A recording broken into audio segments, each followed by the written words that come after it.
Ladies and gentlemen, let's get ready to crumble! I'm Joshua Kemble, and welcome to Joshua Kemble's Livestream. I've been a freelance illustrator and graphic designer for over 20 years. I was an art director for 9 years. And when I'm not art directing and working on illustrations and graphic designs, I'm working on comic books and graphic novels, and that's usually what I do during my streams. And while conversations can go all over the place on this stream, from spicy and entertaining to goofy and silly, one thing stays consistent throughout every stream. I'll always be working on art. So pull up a chair, get your art supplies out, and get ready for an entertaining show that'll keep you company while you work on your own personal art projects. This is Joshua Kemble's Art Stream.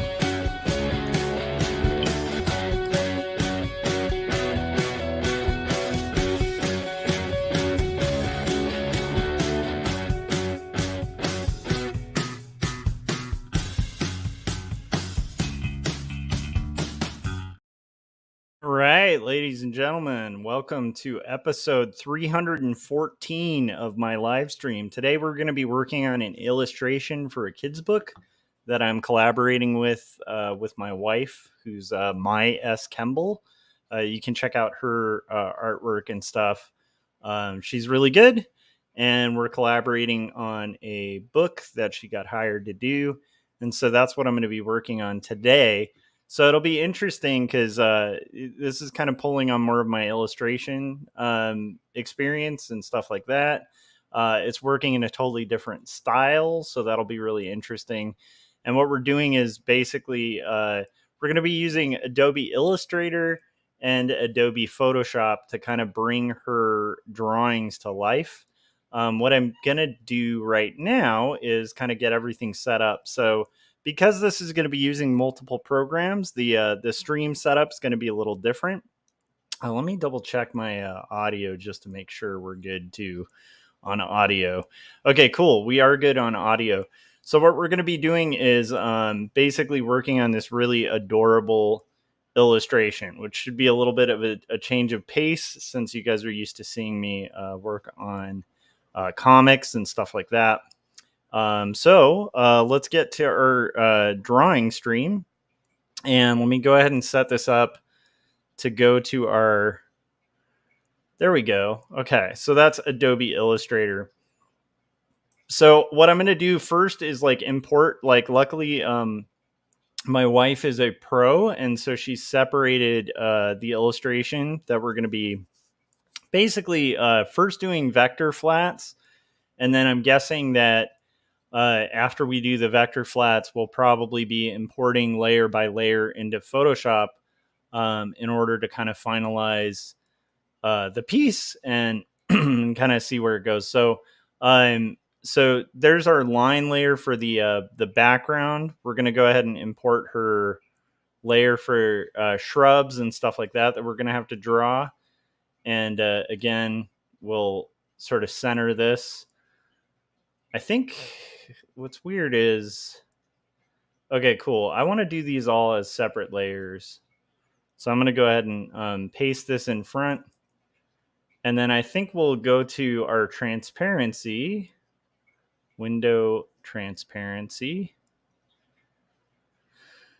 And we're going to see where we can, I don't know why my libraries are open. Okay, I'm just going to set everything to kind of multiply so that we can kind of see the different line layers as we go. And then I'm going to do another layer as this kind of slowly saves. And this layer, we're going to import her line art for animals. And this should be a really fun illustration, weirdly enough. Well, not weirdly enough, my wife is a very talented illustrator, so it should be really cool to kind of bring this thing to life. So what we're going to do here is put this on multiply as well. So this is kind of like the different layers that we're going to be making in Illustrator. So, you know, with those characters at the top, we got Philip Chandler saying good morning. Morning, Philip. How's it going? I should actually mention real quick. Let's go ahead and pull open actually what we finished yesterday. So yesterday I did most of page 83's shading on stream, but I should show you guys the final product and final results of that real quick. So let me show you guys what we accomplished yesterday off stream. I was kind of listening to some friends shows and stuff like that, and I didn't want to cross streams. So this is what we got finished. So yeah. But okay, so let's close this out. We'll go back to our Illustrator thing. I just wanted to show off that we did finish page 83. We will get back on track with that graphic novel shortly. But in the meantime, we have now our different layers for this drawing that we're going to kind of realize. And also, we have some nice references that that my wife had kind of pulled of like the style we're going to be going for this. We're kind of going for like a almost like traditional like little golden book kind of vibe. So let me go ahead and pull those open as well. Let's see here. So this is kind of like the color palette we're thinking for possibly the for that we might be going for. And what you'll notice is most of these, like this is the thinking I'm doing on this. I've never really worked in this style, but I've worked in multiple styles. And this is kind of the stylistic and color inspiration for how we're going to kind of execute the piece. And I'm just going to pull all of these up so that we have our inspo right there, right next to us for like kind of execution and style. But what you'll notice about all of these styles, and this is like the title inspiration, so we might do a title treatment as well. But what you'll notice about all of these styles is they all share one thing. I'm going to call this layer reference. I'm going to call this animals, pencils. And then I'll call this one, this will be called shrubs, pencils. And then this one will be called just line, horizon, line. Okay. So what you'll notice about all of these styles, if I'm like reverse engineering this style, is it's all basically flat shapes, and they're almost done like cut paper. A good way to think about it would be like they're kind of like flat shapes, and then there's textures applied over them and painting applied over them. But at its base, all of these have just kind of texture over flat color. So what we're going to do is do all our flats and shapes in Illustrator. And then from there, we'll probably import those vector shapes and stuff into into Photoshop, and then apply texture and paint over it to kind of give it more of that like organic kind of look to it. Let's see. So this should be really fun to do. We'll go ahead and start with like our horizon line.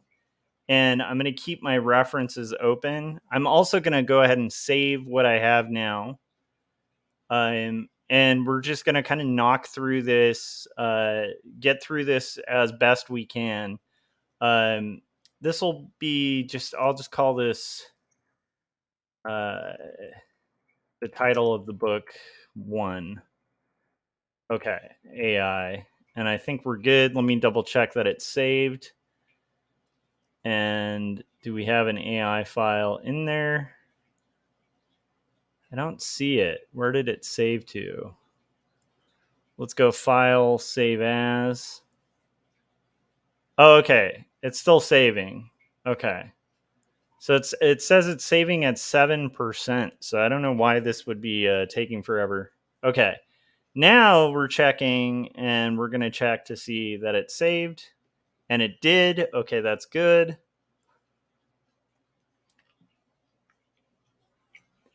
Okay, so we're ready to kind of rock and roll. So basically, most of what I'm gonna do here is just basically like some real obvious stuff. Let's see here. Uh, Real quick, I do want to do transparency here too. So I want to do multiply on this as well.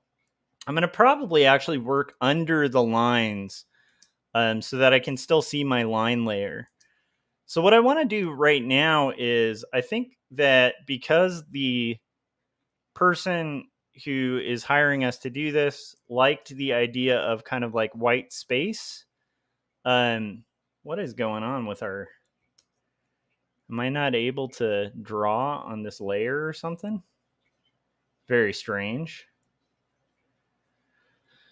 It's like for some reason making a locked layer. So we're going to make a new layer and maybe we can actually, there we go. Okay. We can actually work on that. Okay, good. So we'll have our horizon line visible. And what I think I'm going to do is start with just, let's pull the reference up. I might actually, because they want like kind of a light, bright sky, I might kind of, do a tone of just flat sky tone. It's like slightly off if you look at it. I'm going to work in HSB colors as well.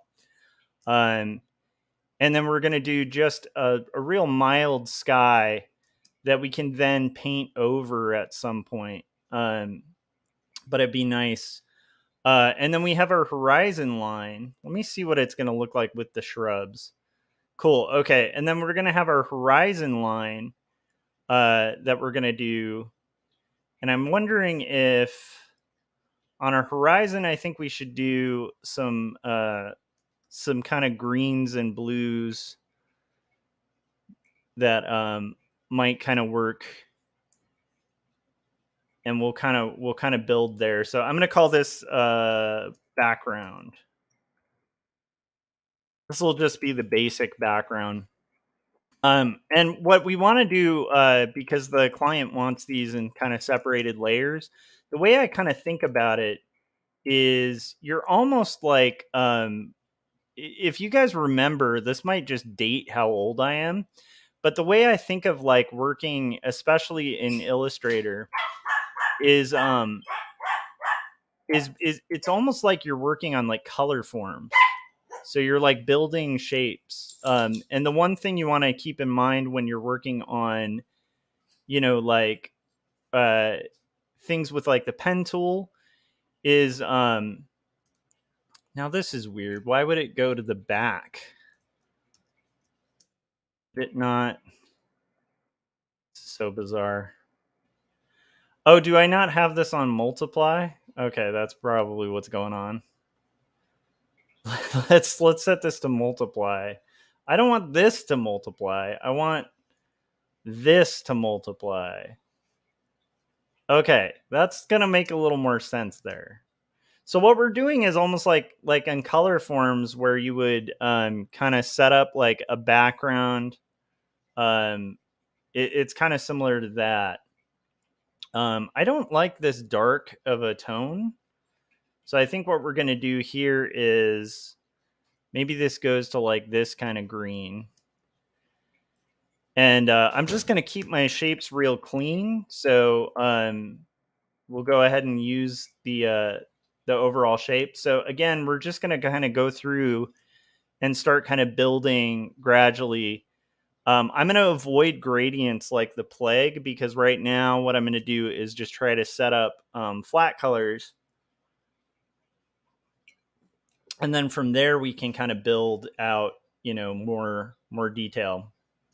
So, so now we've got our background.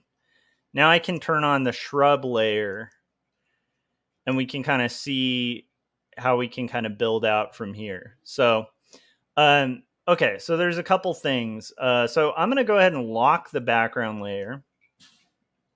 I'm wondering if we should add just a tiny bit of details that'll help the animals, but we'll see. No, see, I kind of feel like we should use that flat shape as like a template to like paint over. Because when I see like the ground, for instance, in this example, it really is like just texture being painted over like a big flat shape. So, and I don't think we're going to have dirt on the ground. So, okay. So there we go. So we kind of have this slightly worked out. The one thing I was also thinking is maybe we will have just a little bit of shadow behind the shrubs. So I'll turn off this, and I think what we'll do is just base just some interesting kind of flatter shapes that we can kind of use for shadows. Um, and seeing this reference too, it's like the shadows seem like they're almost like geometrically drawn.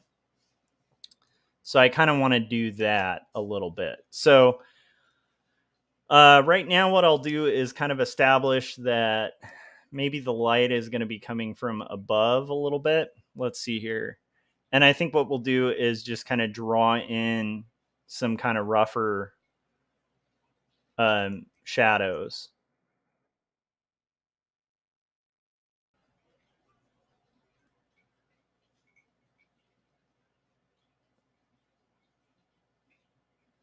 But I like the idea of having this as almost like a much more like, kind of playing with it as like abstract shapes a little bit. Um, Maybe these can be kind of more geometric and organic. And right now we're just kind of focusing on like the real simple stuff at first, and then we'll kind of build it out from there. Keeping in mind that we're just kind of building layers. And so right now I'm just working on a background almost like you would for animation. The pen tool is going to be your best friend whenever you're working in Adobe Illustrator. And right now what I'm going to do is just slightly darken this. Let's check out our shadow tones here. Yeah, and then maybe we make it just a little bit of a shadow tone there.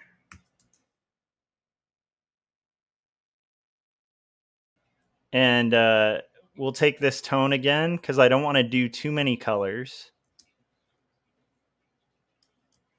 And we'll just kind of give this little tree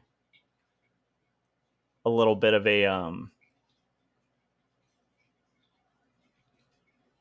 shadow, and then this tree too.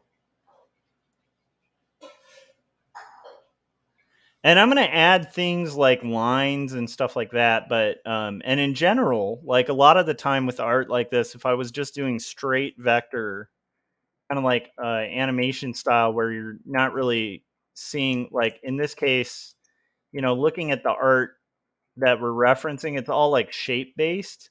But if this were more line based art, what I would do first is do all the line work in Illustrator and then color it from there. But because of the fact that this is something we're probably going to be importing, I'm opting to do something a little different. I like the idea of going with this kind of like lighter tone as well, just to kind of establish like some more light. So we might kind of do that, just indicate that a little bit. And again, we're going to kind of smooth this all out once we get into Photoshop. But right now I'm just kind of making like an abstract sort of background and having fun with it a little bit.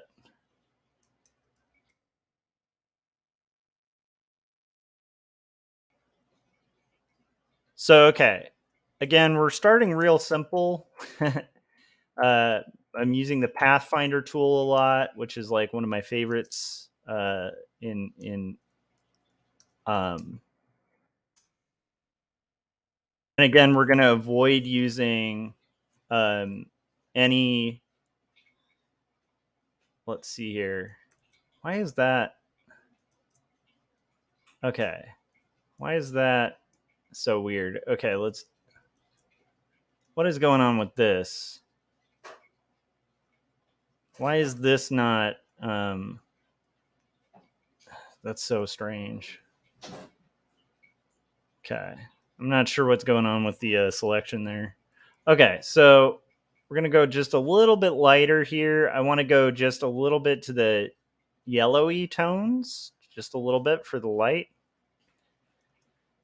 And we're kind of establishing just like, again, just very flat, basic stuff for our horizontal line. Let's turn off that stuff. I think this is going to kind of work. And then I do kind of like the idea of maybe we even in here, maybe we have just a few clouds. So I kind of want to look at the shrubs again. So maybe we have just like a few clouds or something. Maybe I use the pencil tool to do that. And we can kind of, again, just kind of keep like a very organic. A lot of this is going to seem like insanity until you guys see like the rendering. But I kind of think once you see the textures added to it, I want to keep the fill new pencil strokes. Thank you. But I see this like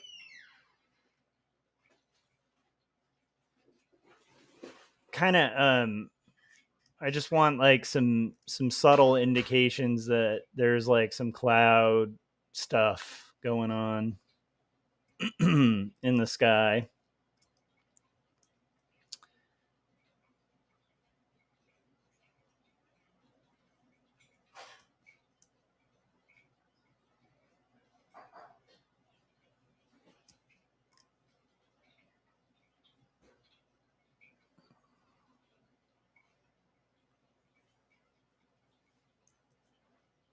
Now the cloud stuff might be a little too overkill, but we'll find out, you know. But I kind of like I kind of dig that. So we'll I think we'll stick with that cloud business going on. What I'm also going to do is just to simplify things. What we're going to do is we're going to go ahead and grab this whole section. I'm going to group it, send it to back, and then I'm going to grab this whole front section, group it, and then that way, like, it's really easy to kind of, again, like, grab these little chunks. We're going to go ahead and save, and then we will see where we get to after that. Okay, so I have a few things I want to do. One is I think I want to draw just some of these shapes. And again, right now I'm more concerned about the shapes because a lot of this like detail, like this interior line work, is going to be filled in as we go. You know what we should do though right now is we'll save that background. So that background's done. I can turn off the horizon line drawing. And what we'll do is when we import this to Photoshop, a lot of this line art I'll still bring in because we'll basically be using Photoshop to paint some of this line art over. You could use vector for it, but I feel like since we're going to be using Photoshop to add texture and stuff like that, you know, I think it might actually work better to sort of do all of that, including the extra lines and stuff, like painted over. It's going to be interesting to kind of see how that works. So right now, what I'm going to do is just kind of enjoy the freedom and try to keep some of the looseness of the line art with the shapes that we're kind of creating. And from there, we'll sort of see where it is. Again, my wife is like a really talented illustrator, and this is a great little underdrawing. So I don't want to, I definitely want to like honor what she's doing here. Um, I don't want to modify her great details and lines too much.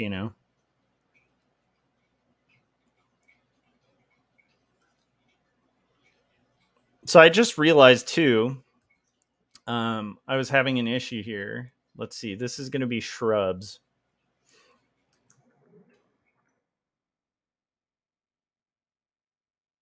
Okay. So I wanted to make sure that, because I was like realizing I was working on the same layer as the line art.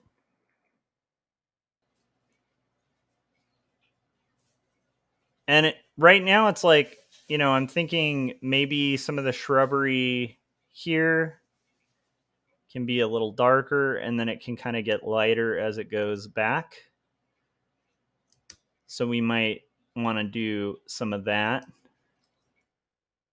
And again, we're just doing like flat shapes here initially.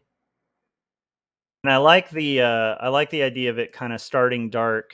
And again, like all of this color stuff can be modified pretty quickly if need be.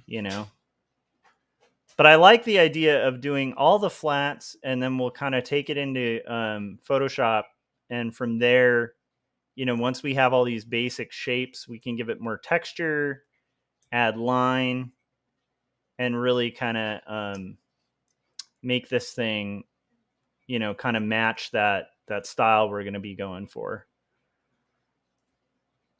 When I'm drawing, when I'm using the pencil tool, I'm really trying to be careful not to have my anchor points like point in opposite directions. That's actually one problem that people have, is like they'll when they're drawing their arcs with a pen tool, they'll have their two arcs kind of point against each other, and it creates these little wobbles, and it makes the pen tool look really inorganic. Like there's one right there actually that I did.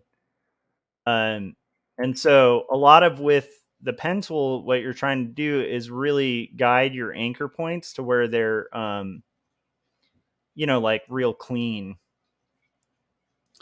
Is this one big shrub? This is. So I was accidentally getting in there a little too much. Now, what I do with vector is generally you're going to start with these bigger shapes and then kind of work your way into small detail. Now, again, if this was like a more line-based illustration, then what we would do is start with line and then go in and color. Because adding line after, if you're going for like that clean vectory look, can be a real nightmare. Whereas if you start with line and then color after, that's usually a good way to do it. But with this kind of art, I think it's better to start almost like you're doing like cut paper. So it's like right now what we're doing is almost like cutting out shapes of color paper, and then we're going to add line after the fact. And again, I've never really worked in, I've worked in similar styles before. I've worked in a million different styles, especially where I worked as an art director. It required me to work in like, you know, just whatever style was needed for like thousands of different clients. So I'm kind of a chameleon in the sense that I can kind of back plan and reverse engineer pretty much any style.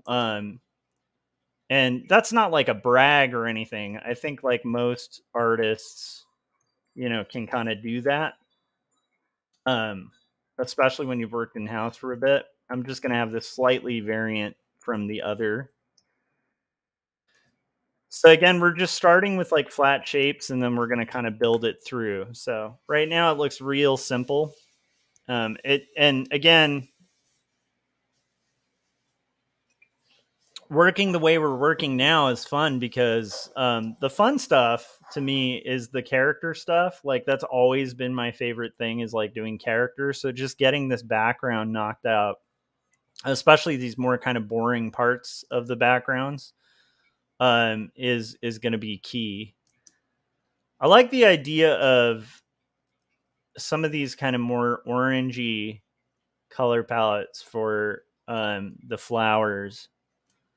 So maybe we'll do that. And again, a lot of the line art I'm just gonna leave till we get to, you know, the Photoshop part of this. You could also, in theory, do a lot of this using the blob brush tool, but I like to have a little more control over my shapes, and so that's what we're kind of working on right now. Let's see what it looks like without the pencils. Yeah, it's starting to come together. I don't particularly like this wonk right here. You see that wonk? I don't like that. That's a dirty pen tool. A dirty pen tool. All right, much better. Get rid of that wonk. Let's see here. And maybe we do, yeah, maybe we do that like brighter kind of tone here.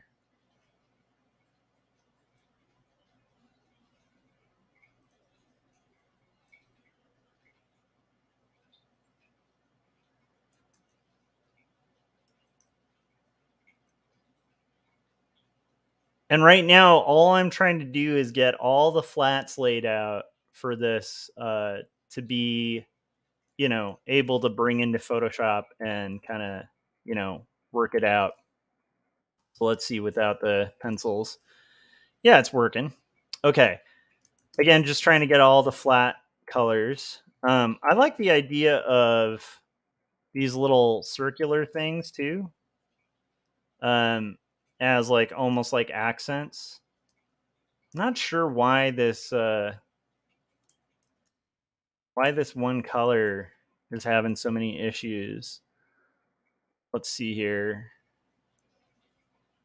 There's like a background color that is having some major issues here. Let me see here. Okay.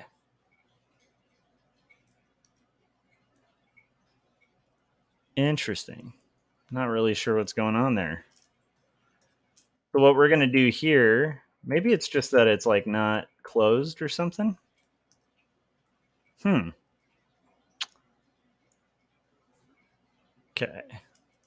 Just do a quick cheat there. And we're just going to do some like subtle little things for these little kind of organic little circles that my wife drew. I think I want to have them vary a little bit. And maybe this one's like a little bit lighter. Goes into the yellows a little more. And then maybe this one goes to like a darker shade.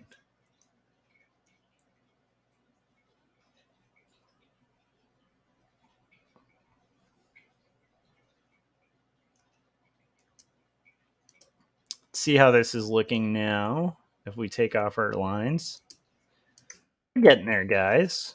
We're getting some shrubs in there. Now, some of these like shadows and stuff we might pull back or modify as we go. We'll just kind of see.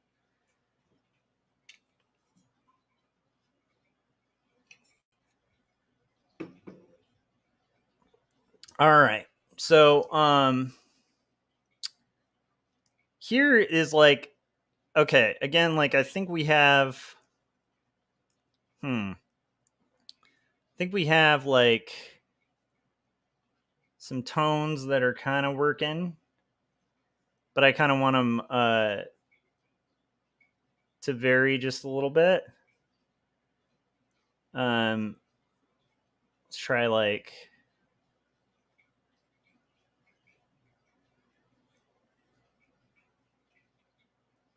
and then this looks like it's supposed to be a leaf.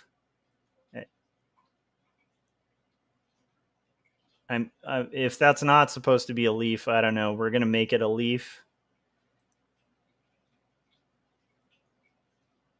I think we'll give it a, you know what? We'll do the stem with, I was going to draw the stem and then I realized like, no, not yet.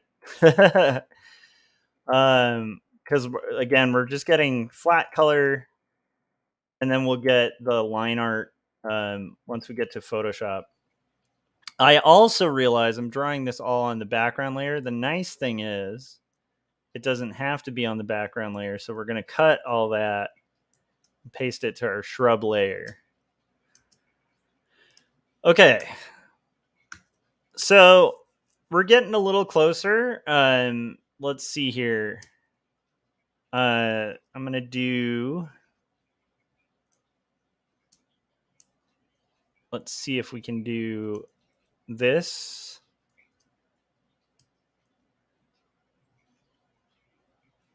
So this is an interesting kind of deviation, but we'll kind of make it work.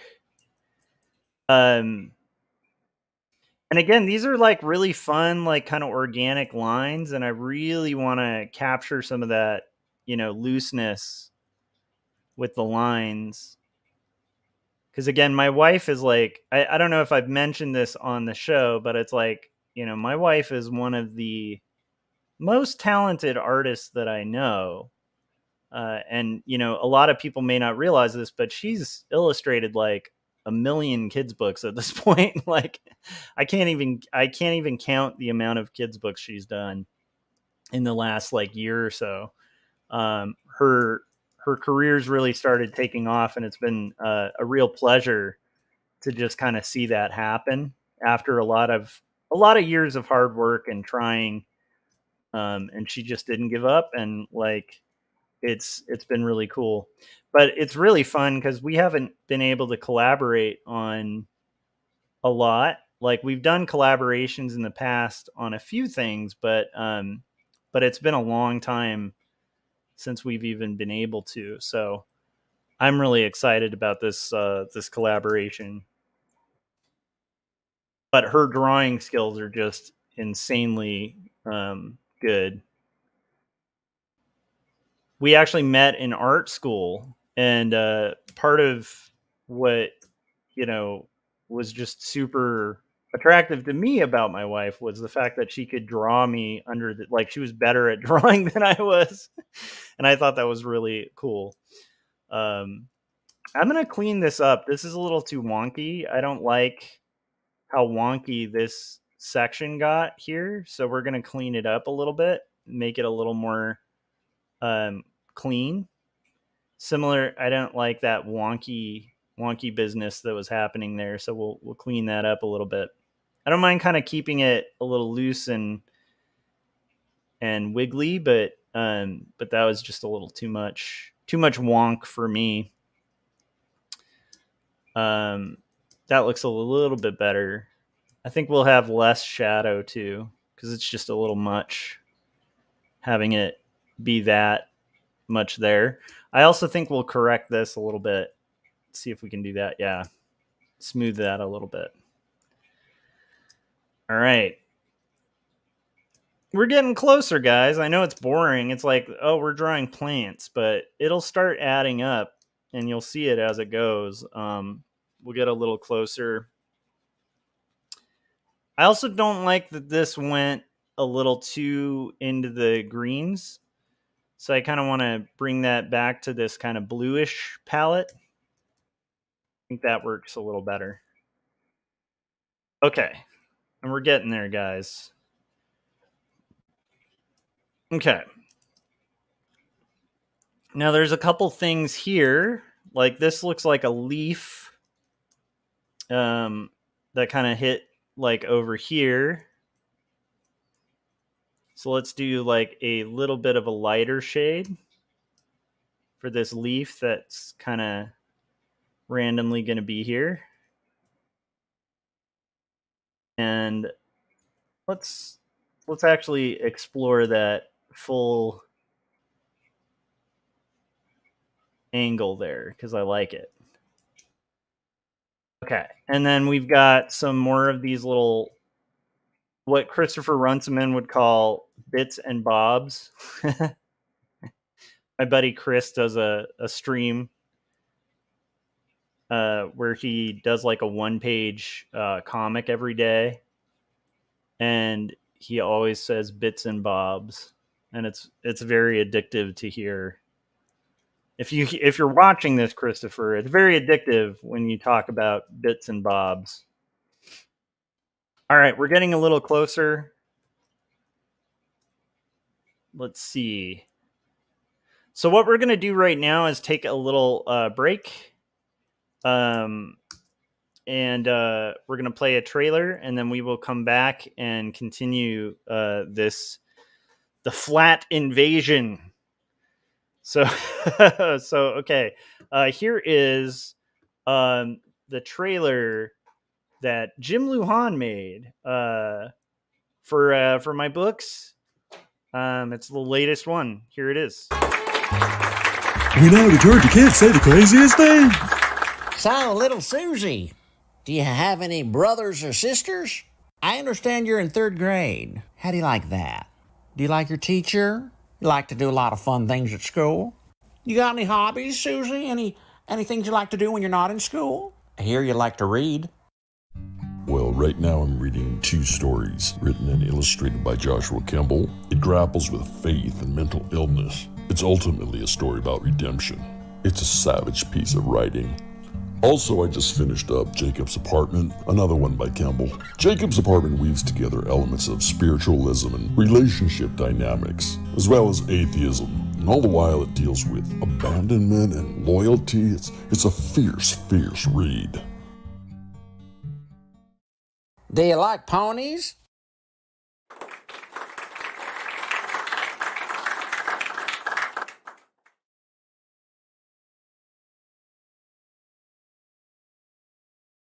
I absolutely love that trailer that Jim made. Thank you, Jim Lujan, if you're out there.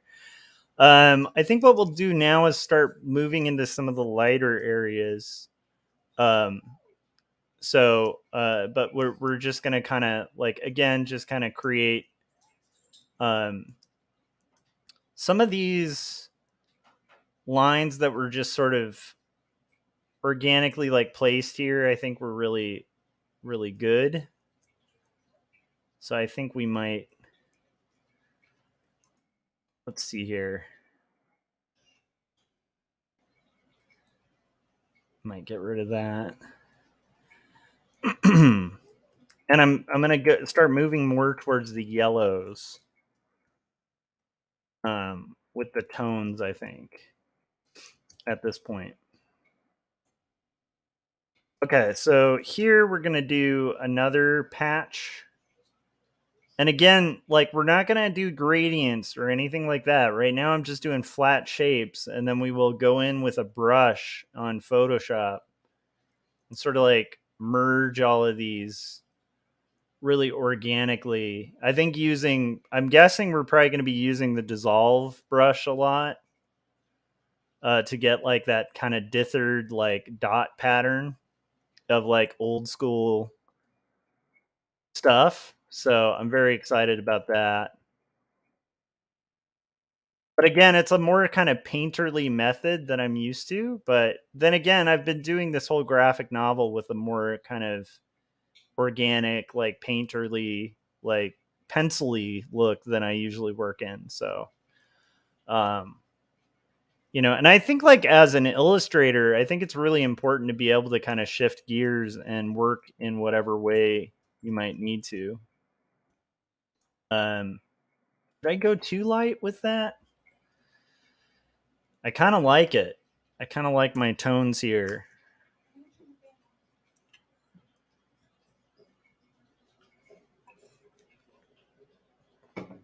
All right. I love these little things that are like coming through the tops, like the treetops here. So I kind of feel like we might utilize that a little bit.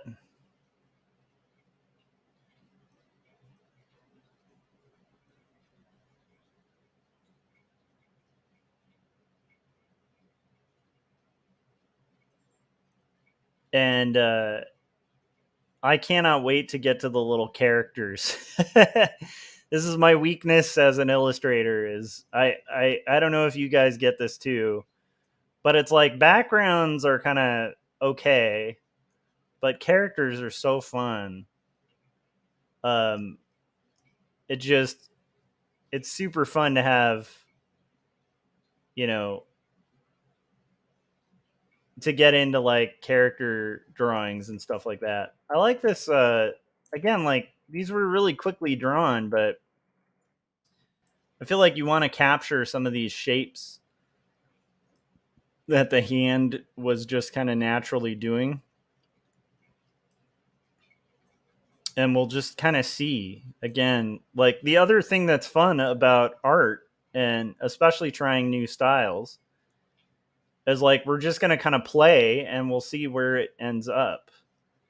I have a rough idea of how to kind of reverse engineer this look, but it could all end in failure. And that's kind of something you got to get comfortable with, especially as a commercial artist, where you're going to work outside of your comfort zone sometimes. And what half the trick is, you start getting comfortable with discomfort and the possibility of failure, as like part of an exploration. Because if I do this and then and I think it's going to work out, because I have done stuff that's similar before, but if it doesn't work out, what's the harm? Then I just try another approach.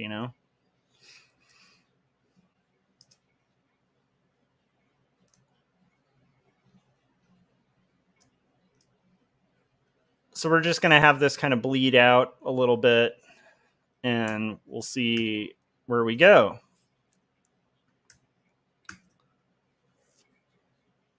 And I feel like I want to have like a little bit of a juxtaposition here. So I think we will take some liberties, and we'll do just a little bit of detail within that wasn't necessarily shown before.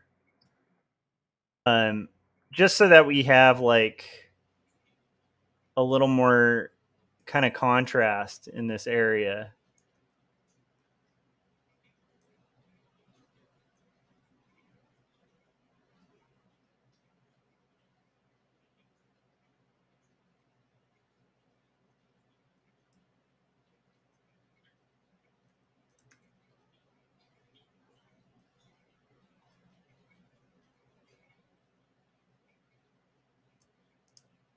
So I like the idea of this being like a darker. We're going to go ahead and use the Pathfinder. I'm going to up the saturation a little bit as it goes darker. And then I think we'll do another one that kind of goes here. Maybe we'll have that be part of this too, where we're just adding just a little bit of depth to it.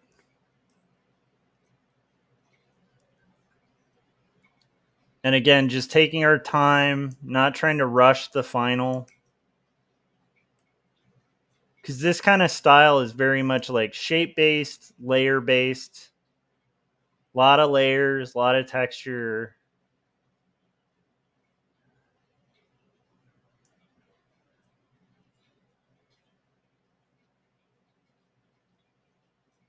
And should be fun to kind of make happen. And then I think we'll do our little leaves here.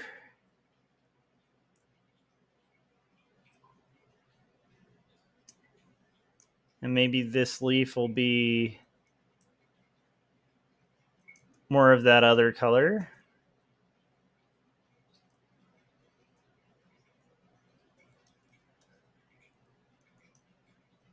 And maybe this leaf can be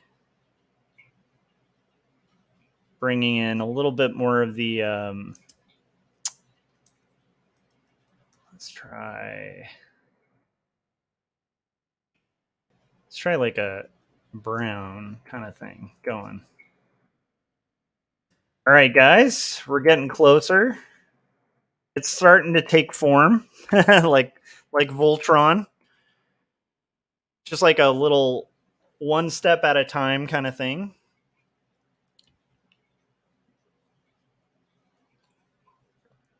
Now that I'm looking at this, I'm not sure if I'm a fan of...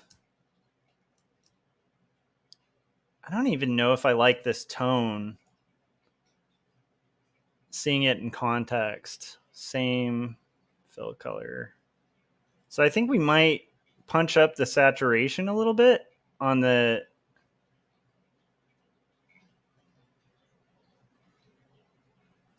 And maybe we'll go more in the kind of blues. Not sure if I like that tone.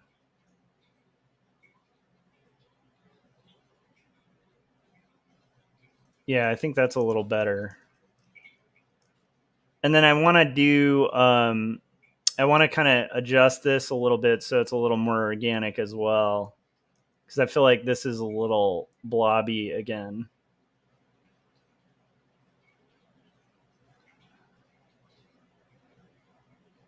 And we'll kind of fix that hook there. Avoid that tangent on the leaf. And I think that's working a little bit better. Although it might be fun if it's like a little more wild. Okay. But I want to avoid the tangent on the leaf there. Which might lead to a tangent on the... There we go. Love it. Okay.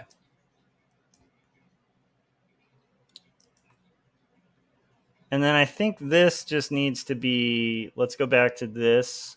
This should be like a different tone or something. Okay. Liking it a little better. I feel like it's getting a little awkward in this spot.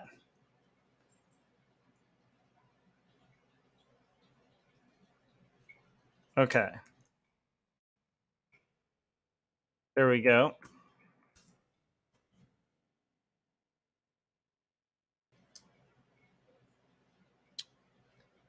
Now I'm not even sure about that top shadow, but we'll kind of get into that in a second.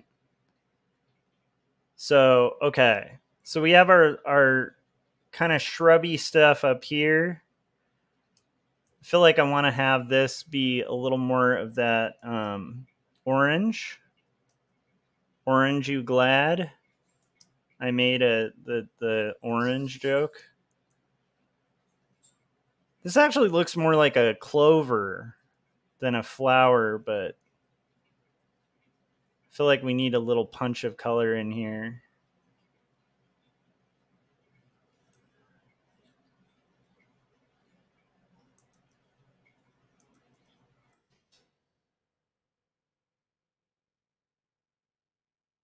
And again, this, this might take about... I'm guessing this might take about 8 hours to kind of complete. It tends to be pretty standard. Might take less. I think this will be a little bit more bright and kind of desaturated a little bit.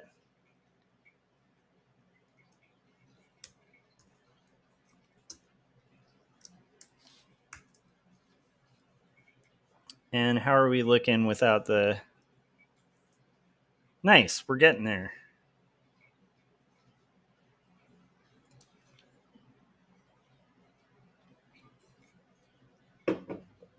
So now we're gonna do our bushes here, and I like the idea of maybe some of these bushes start getting a little more lost in like atmospheric perspective a little bit. So we'll have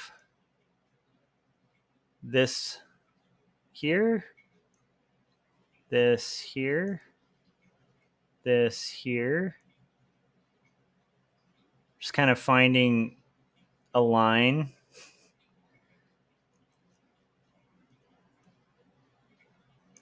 And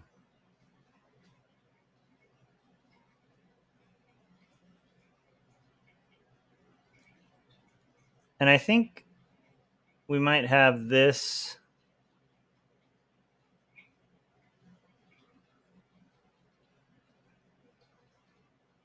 This might be something we want to have kind of continue on, and it'll be overlapped in a second.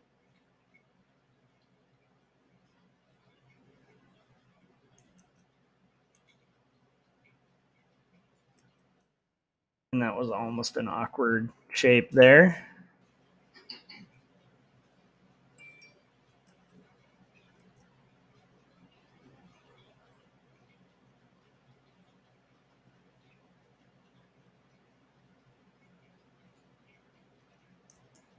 All right. And let's see here. So this, I feel like we might need to actually start bringing in our background, because this might actually need to be placed behind the horizon line. Okay. And then I think we'll do, trying to see if I like that contrast or if that's just too close in value. Maybe it's going to be just a little bit lighter. Okay. And now we're going to do our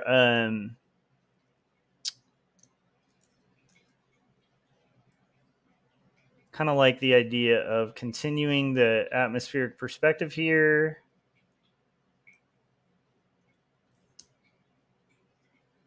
This will be kind of like here.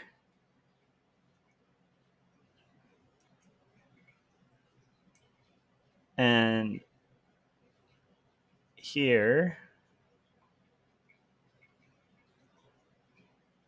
And here. So this is going to be another just kind of angle there. And then maybe we have, let's see here.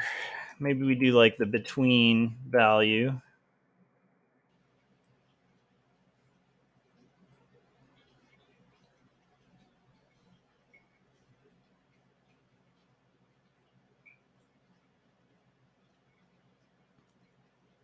See if that works. So now this is going to be sort of showing just a little bit of that overlap here.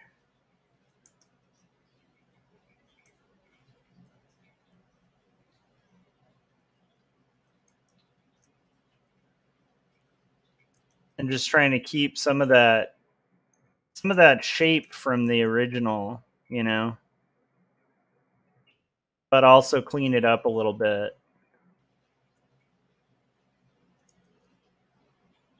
Here it got a little bit sloppy on the line art.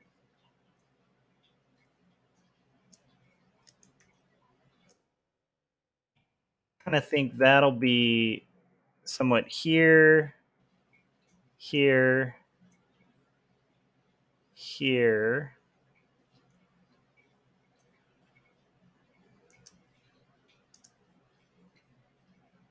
And I'm liking, like, on here, I like how they did like line over it. So I think that's one thing we're going to definitely be doing a lot of, is like line over those shapes. And I am almost thinking, I don't know, we'll have to kind of figure it out, but there might be like a good way to make that differentiation clearer.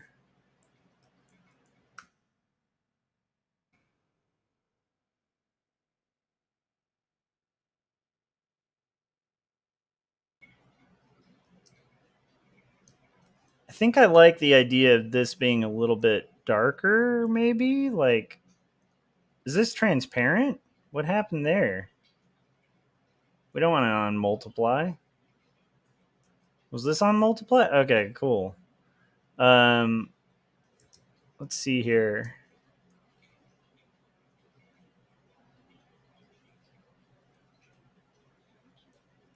Okay. And then maybe we'll have some of this like really start taking shape here.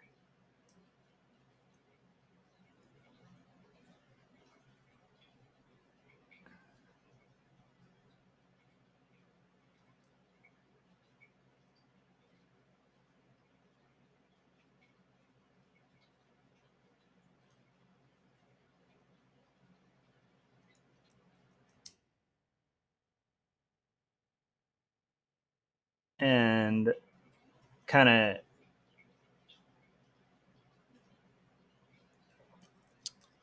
let's see here.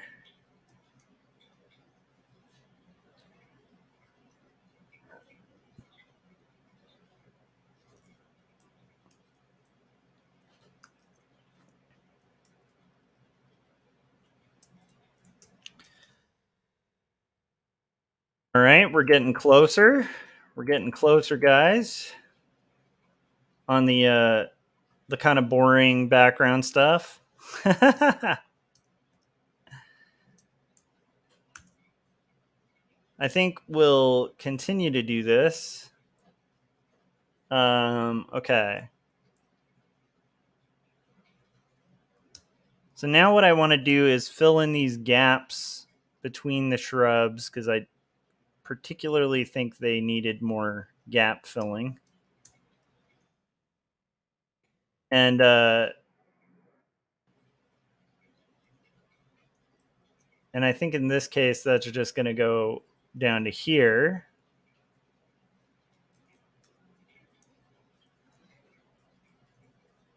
And again, I don't know why it keeps going to multiply. I don't want multiply on there. We're going to have this here. And I think we'll do just a little bit lighter even. A little more yellow. A little more desaturated. So now let's see what that looks like. Yeah, that's starting to get there.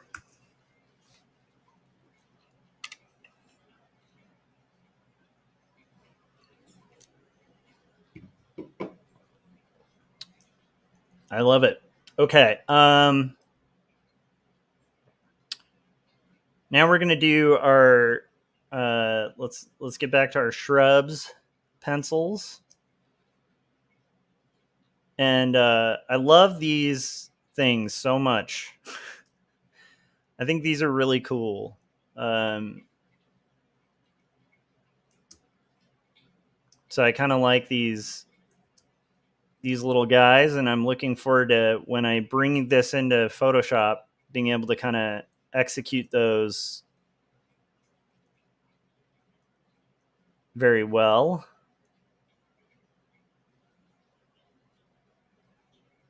I might want to clean that just a little bit so it's a little more organic.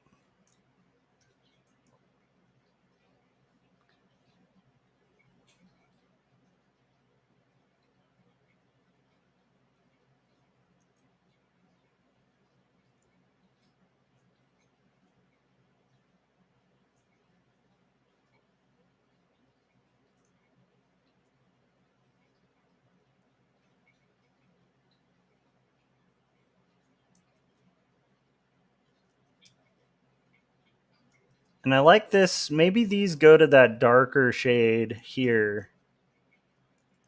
Trying to keep the palette kind of similar. And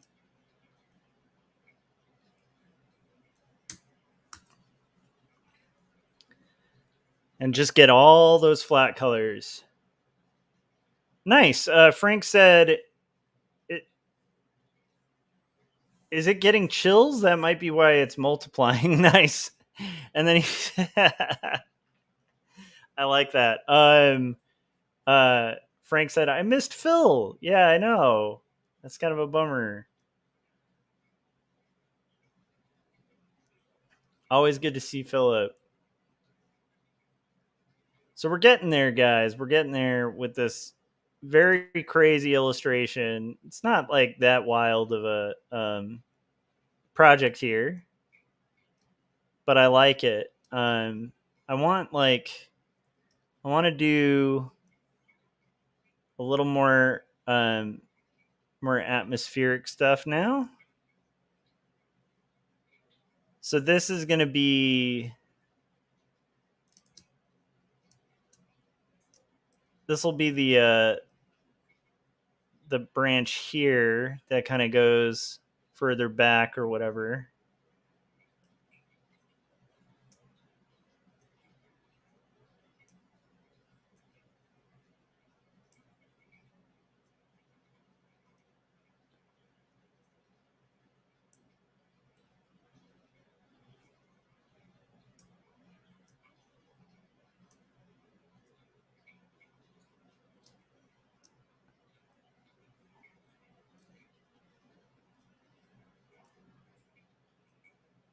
And again, like a lot of this is going to be a lot clearer once we start getting the line art in Photoshop and adding texture and stuff. But I'm pretty pumped on just like how much we can get with just flats at first on this business. So, okay, this will be, again, this is part of that background layer. I'm trying to kind of keep everything slightly layered and stuff like that. I like that. Starting to kind of fade into the sky a little bit. Okay, let's continue. Let's do another color here for these. You know, which will be part of the background as well.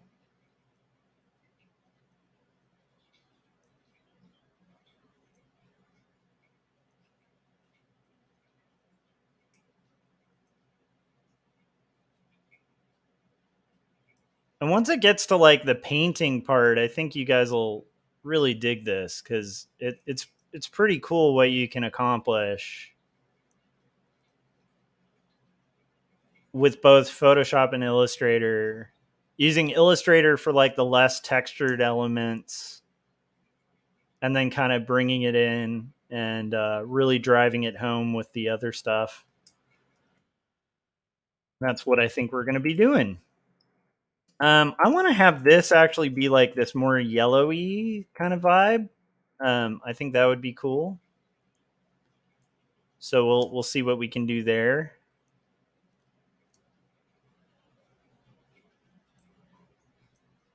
Just to have like, you know, a little more organic color in there.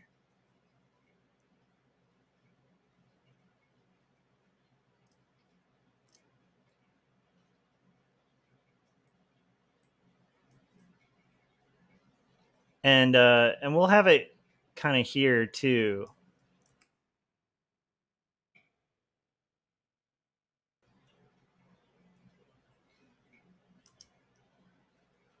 I think this is going to work fairly well. Okay. So that's on our background layer. I'm liking how this is coming out so far.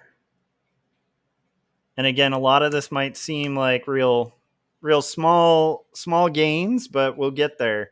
So, okay, what I'm going to do is go ahead and play another trailer. And then I'm going to get a refill of water, and then we'll continue. So here is the trailer for, let's see here. Yeah, the Wordzoid trailer by Jim Lujan. Well, Peter, since I'm such a big music fan, I'm gonna have to go with Karen Carpenter. Oh, Stu, I'm sorry. That's the incorrect answer. Trish, what you got for us? I'm gonna go with Kim Gordon. All right, let's check that answer. Kim Gordon. Do we have a Kim Gordon? Yes, and that means you're our new Wordzoid champion, Trish. Dale, tell Trish what she's won. Trish, you've won a copy of 2 stories, a memoir of faith and mental illness.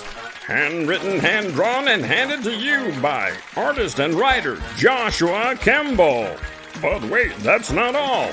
You've also won a copy of Jacob's Apartment, the story of a doomed romance. What happens when you take Eternal Sunshine of the Spotless Mind and put it in a blender with Ghost World? You get Jacob's Apartment, written and illustrated by Joshua Kemble. Trish, thank you for playing Wordzoid. All right, great job, Trish. I was told I was gonna get a lifetime supply of paper towels. All right.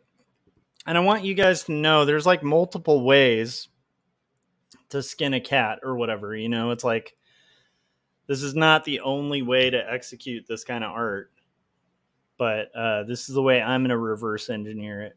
So, okay, we've got now we've got our shrubs again, and we're just going to go through and draw our shrubs, you know, in unique ways, I guess.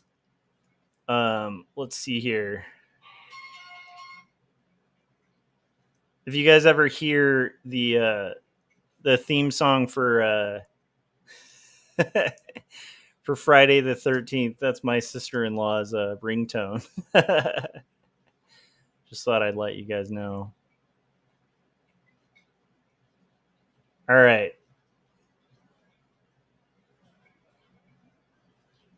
Let's see here.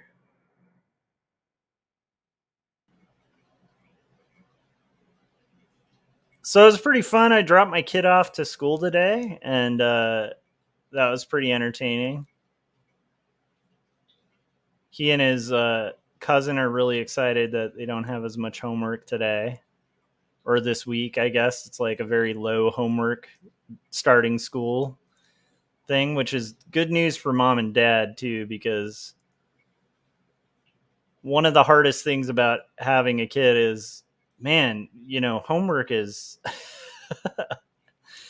getting a kid my son's age to like focus and like do their homework can be like homework in itself, you know, for parents. Now, one thing I'm keeping in mind is like I want this stuff to work in grayscale as well. So, part of like with color, you know, you want to keep in mind that you need value shifts for things to really stand out. There's a couple things I can fix here that I don't like already. Like, for instance, I don't think this needs to be that big. And so what we're going to do is kind of like shrink down some of this kind of shadow tone line that we were making. Because I don't think it needs to be as extravagant as I've made it. I do kind of like some of this wobbliness, but I want it like more kind of simple. And then I also want to do, I think I want to do some shrub stuff up here in this same color. So we'll do our shrub stuff like here, I think would be cool.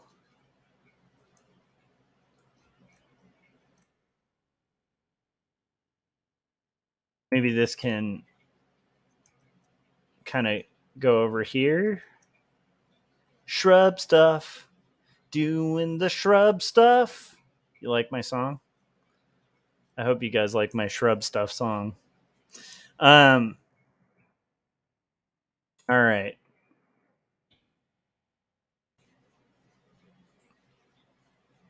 And what else do we have here?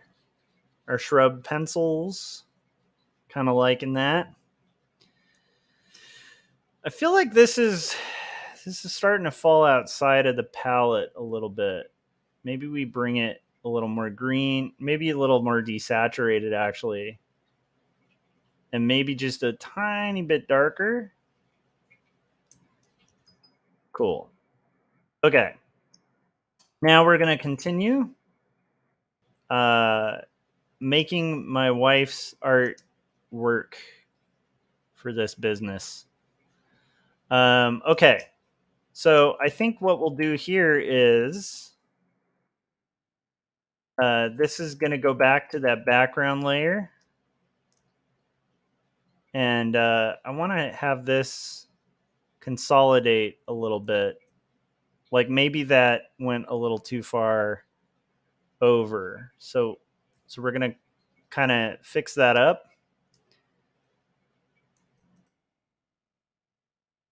Just kind of want to do, here we go.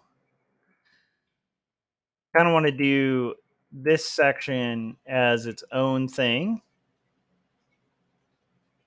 And we'll kind of see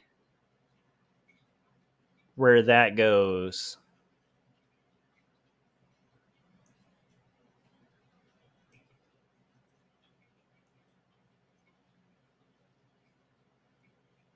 And I mean, the great thing is, like, this is pretty great, like, pretty nice line art to work from. So, you know, I'm very lucky in that sense that it's like, you know, again, my wife is a really good artist and kind of knows her stuff. So it's not super crazy to like make this happen. However, there are definitely some things that, like, you know, when I'm going to flat color, having to consider. Maybe this we get just a little bit darker. Kind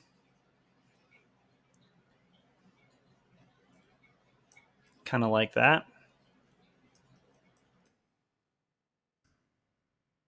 I want to paste over that. There we go. Getting there. Nice. We got Frank busting out some hip hop saying, rap beat, don't be a grub and underestimate the shrub. It's important to do the shrub stuff. The shrub stuff. That's right. That's the shrub rap.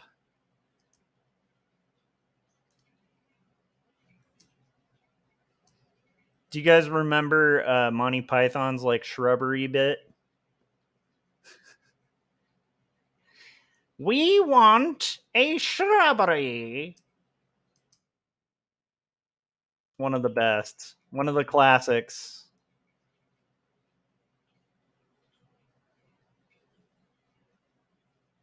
All right.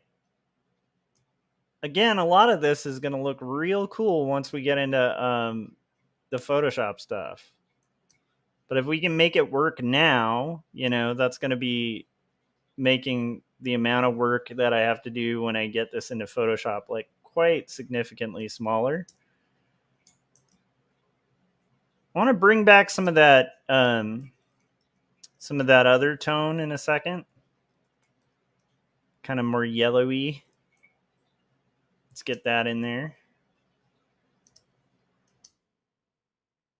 And I'm trying to kind of, even though this is a full color illustration, I'm trying to kind of keep it within like a minimal palette where there's, you know, basically like there's going to be some stuff here that like the temptations to just do colors all over the rainbow, but I'm trying to borrow from colors that we've already employed so that it has like a cohesion to it, like color wise. Because, you know, one of the problems, like when people are doing like full color work, is you can start kind of using every color in the rainbow and it becomes this like almost like self-defeating thing where just because you can doesn't mean you should. Where are we at? Okay, that's backgrounds. We're getting there. We're getting there, guys. And we're just going to continue because I'm really actually very happy with how this is coming out. Again, like just kind of envisioning where this will go. I want one of these leaves to actually be like maybe one of these things can be like a little more orangey. Maybe this can be like an orange leaf. Just to kind of build that orange back into the palette.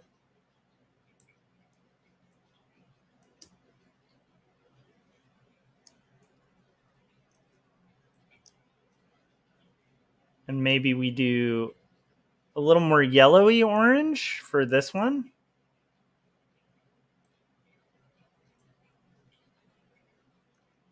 I don't know. We might ditch the orange in a second, but we'll see. I kind of like that. Okay. Now, are we on our shrubs background yet? No, we're not. So we're doing some mild stuff here. I think what I want to do here is go with like a little bit more saturation, and let's go more in kind of that. I don't know. Now I'm not sure. Let's see if this color works. I want to do just a few of these as like details, so that like again when we get to line art, it's like a complement to these otherwise like flat color shapes.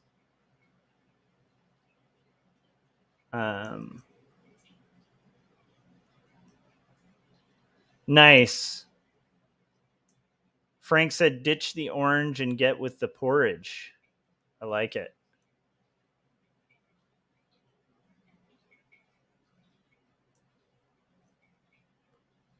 But I think what we're gonna do is, yeah, I think we'll do just a few of these,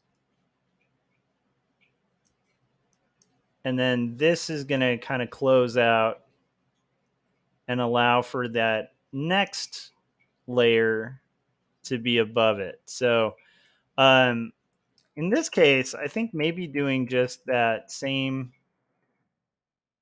tone, but like just a little bit darker and a little more saturation might be nice. Oh, might be nice. Okay.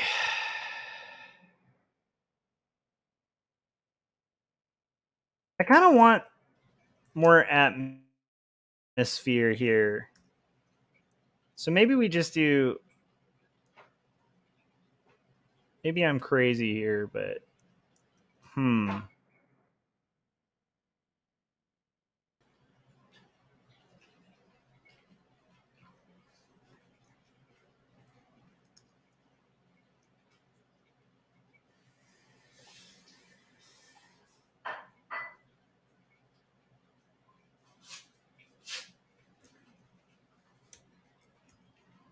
yeah, I kind of like that a little more.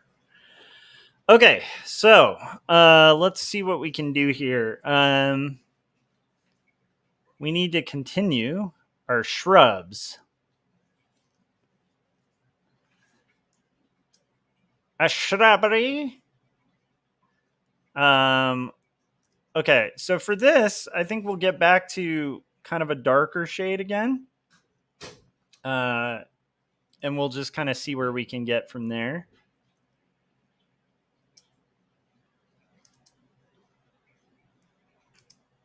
So I like the idea of this kind of becoming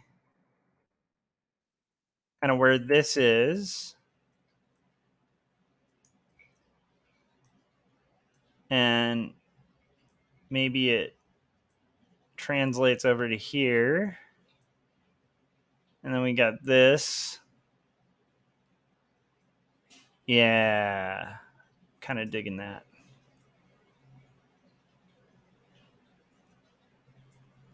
This will translate over to here, here, here, and here, and here.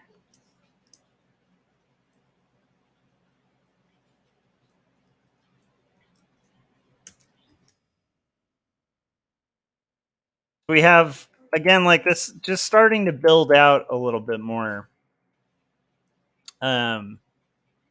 our little shrub section happening just a little bit more. I like the idea of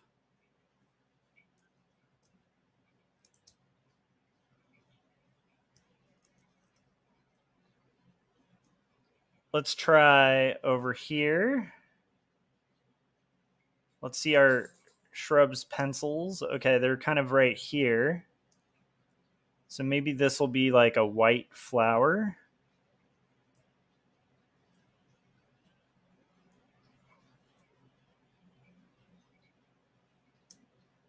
And this might be kind of another sort of white flower. And then this might be kind of a white flower again. And I think what we'll do is we'll move these onto our shrubs layer.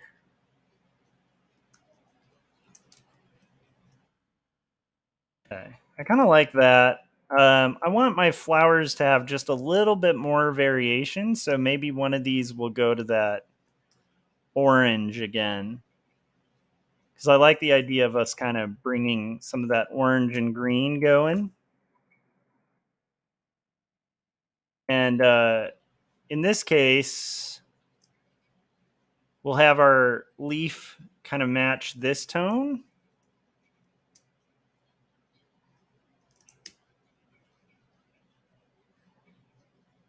So this leaf can match that tone.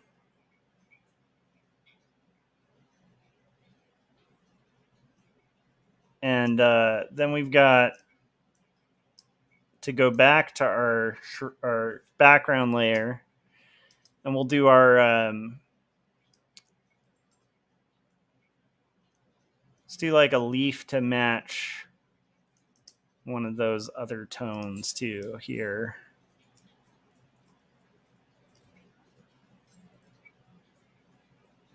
And again, when we get to like shading this, it's going to be fun, man. That's like, to me, the rendering part is super fun. The character part is super fun. The flatting part is like, you know, it's doing the work and like making it work flat first and then getting to the rendering after. That's going to be real fun with this project. For now, you know, it's just kind of yeah, we'll see. Okay, so this butterfly I think should be like, maybe the butterfly can be like more of a yellow or something. Let's try that. Let's make the butterfly like a should we have the butterfly be orange? Or like a yellowy butterfly? Or maybe it's pink, you know? Who knows?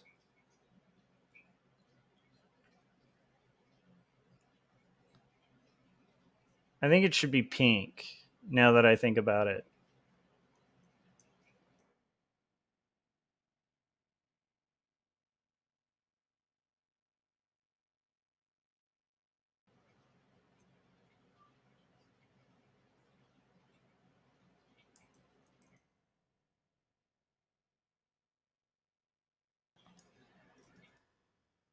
Let's see it without the line art and see if that works.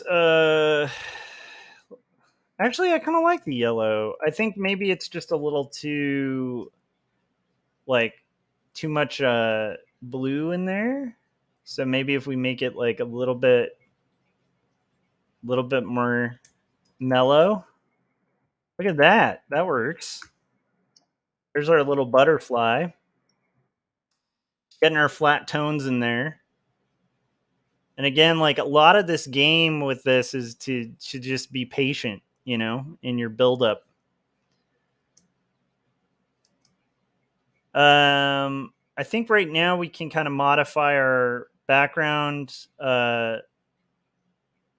shadows here to be a little more mellow. So maybe those shadows become like a little bit more subtle.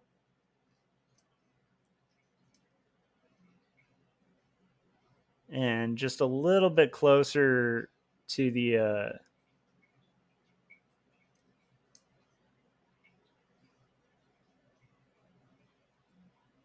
little bit closer to the horizon line.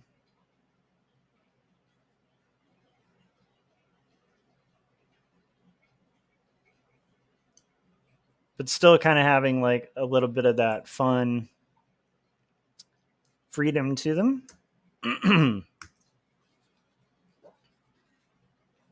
The one thing I don't like is this is weird. This spot, that seems weird. So I think to just make that more aesthetically appealing, we might want to kind of pull it down a little bit.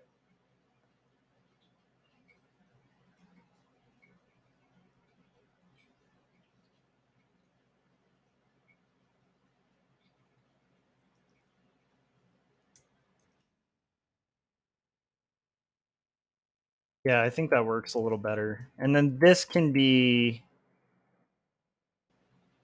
almost like more kind of closed out.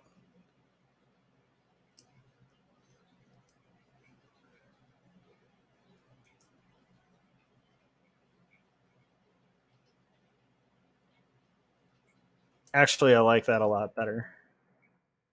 So there we go. We're starting to get there. Now that I see that, though, I feel like we need to kind of have this more of a more stylistic too, where it's going to pull back a little bit more, then maybe this gets back here a little more. So like, yeah, I think that actually works better. And then this can go up just a tiny bit. This can go down. Woohoo! All right, guys, we're halfway there on the flats for the backgrounds, which is kind of exciting. So all we have to do is kind of fill out the rest of the background area. I'm going to take another break real quick, just so that I don't get like, because half the catch with this kind of thing is like you don't want to get like lazy with it and start like just busting out whatever you can. I want to take my time and I want to stay focused. So we're going to play the trailer for Jacob's Apartment, my graphic novel. And when we get back, we'll continue this kids book cover illustration.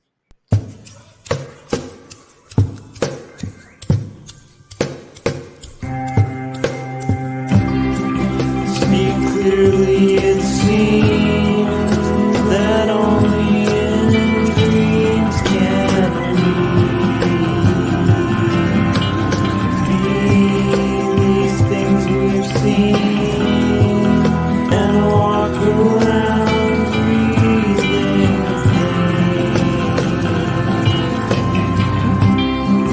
I don't know the part to play in this heart of mine. There's dissonant things, they split at the seams.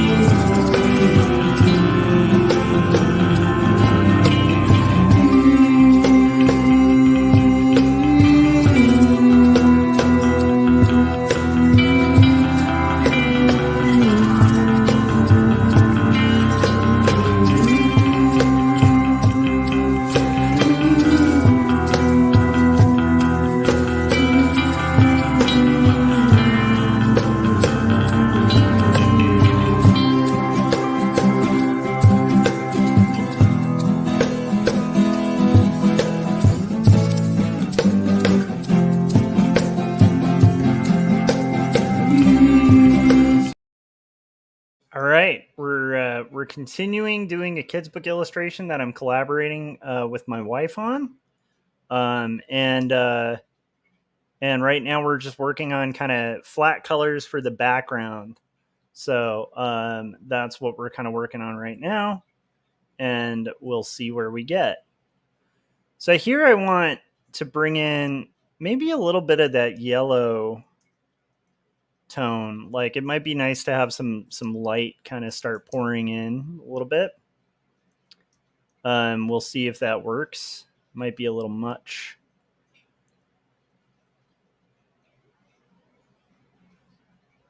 But I like the idea of it kind of becoming a little yellowy here. And again, we're going to be adding texture and all sorts of fun stuff in a little bit as well.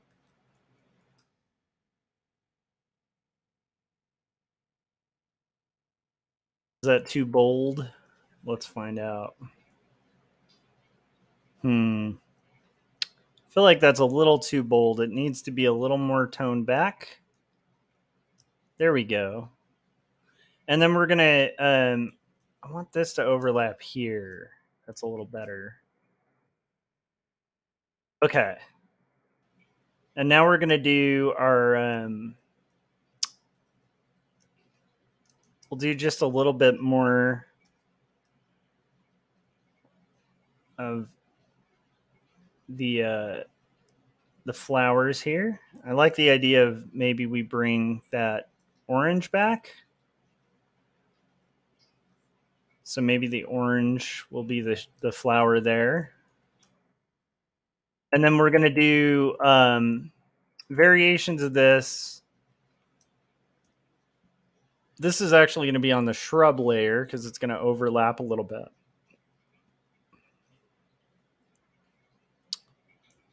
Variations of this. I can't wait to get to the characters because I feel like the characters on this are really adorable.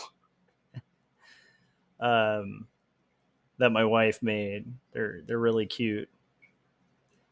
Okay. And then we're going to do just a little bit more in the realm of the greens.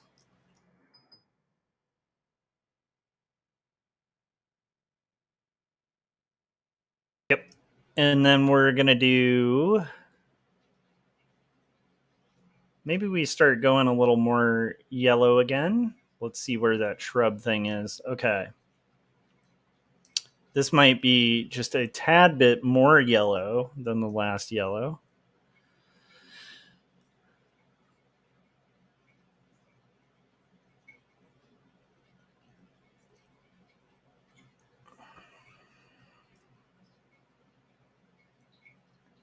And let's, you know what? This wouldn't be on the shrub layer. This would be on the background. That'll be over this bit. And then I think what we'll do is just vary this just a slight bit. Like maybe this gets just a little bit darker. And then we'll do this as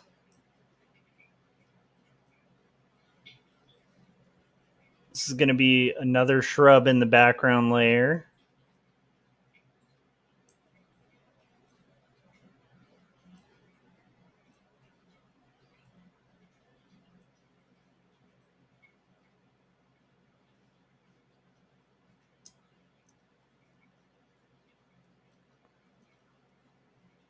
And this will be, let's see, let's paste this over this one. Oh, I was using the Photoshop shortcut for which isn't necessarily great. Okay. Let's see here. Shrubs, that stands out a little too much. I want to have that a little less saturated. Maybe a little bit brighter. Maybe we saturate it just a tiny bit. There we go. Okay. Now we're going to do our shrubs again. And we're just going to do like pen tool get that going. Just this little section.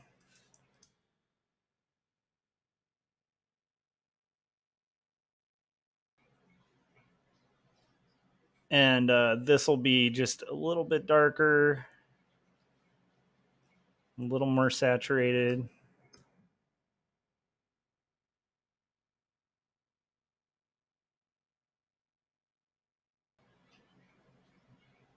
Maybe that's a little too dark. Maybe a little too saturated. Okay. And here we go. We're going to do a little more.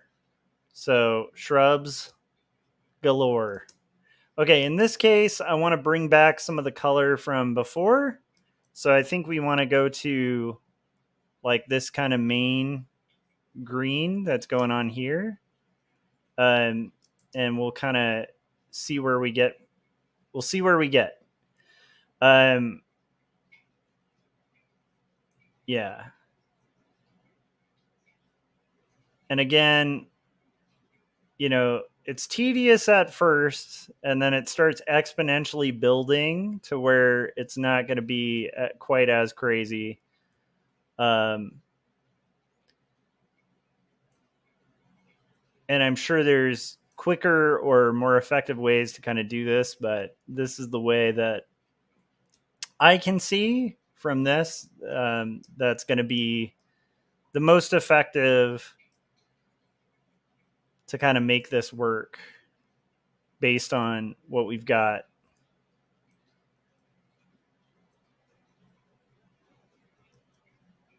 I love the looseness of the pencils though. So my goal here is to try to kind of hopefully capture some of that looseness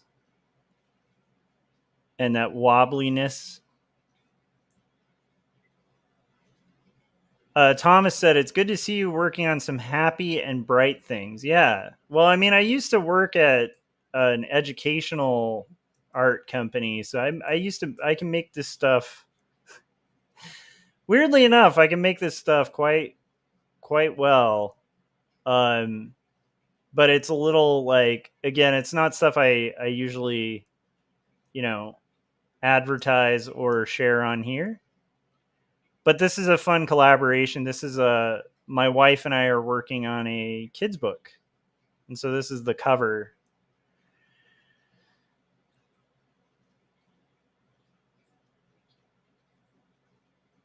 So we're just kind of making something real fun and loose and painterly. Like, so right now I'm working on flats, and then we're going to, you know, basically bring them into Photoshop, add kind of texture, shading, that kind of stuff. And the goal is going to be to look a little bit like a little golden book. That kind of vibe, which actually I think can be achieved. I think what we'll do is have a little bit of a, we'll have a lot of fun with painting over these flats. But I think aside from that, like it's going to be a lot of dither brush for light and shadow. So we're going to work in almost like a Bob Stack kind of way. I don't know if you guys have seen Bob Stack's illustrations, but he primarily uses like a dither brush for shading. And it gets this very old school kind of look to it. That's pretty cool. And I think that's what we're going to do.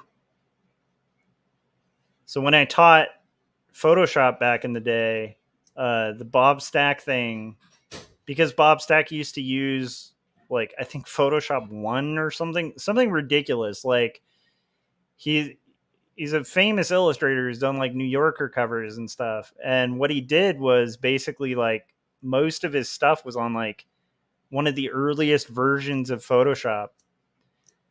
And for years, people thought he was like, you know, using like these really sophisticated programs. And it turned out, no, he was mostly using like the shape tools and early Photoshop to do these like crazy illustrations.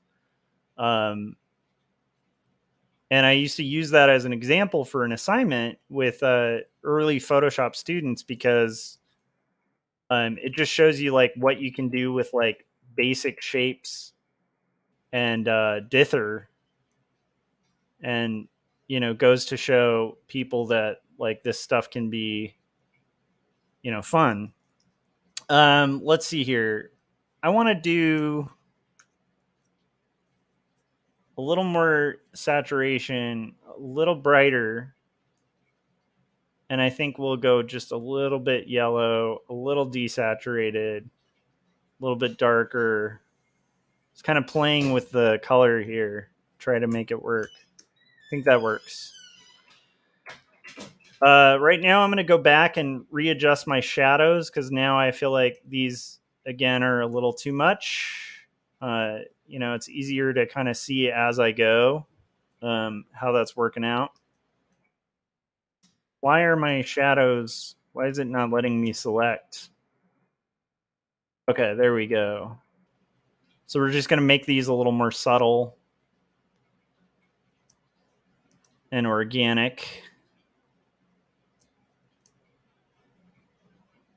Okay. And try to watch for little tangents in there. Cool. All right. Getting there.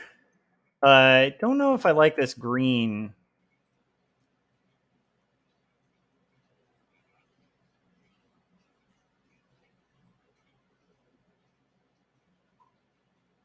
Just kind of have to mess with it a little bit.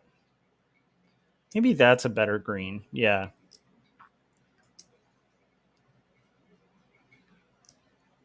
And now I'm kind of like thinking that shadow was good to have back there just to kind of help that navigate a little better. And maybe here. Cool. Okay. Now we're going to do our, you know what? I just don't like that cutoff there. Now that I see it, it just doesn't look quite right. So we're going to modify that a little bit so that it just covers that little spot because that's like an eyesore. Oh no. My let's do redo.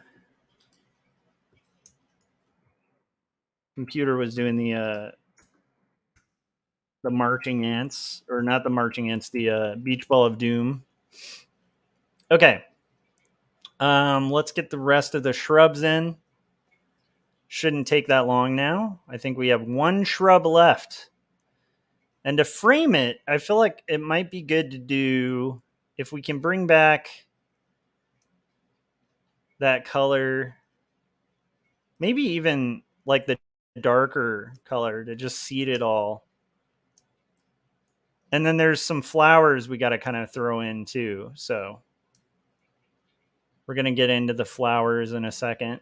But I think just maybe to seat this all together and frame it, it might be good to have that dark color again. And again, some of these colors might have to adjust once we add our foreground figures. But we'll see, you know.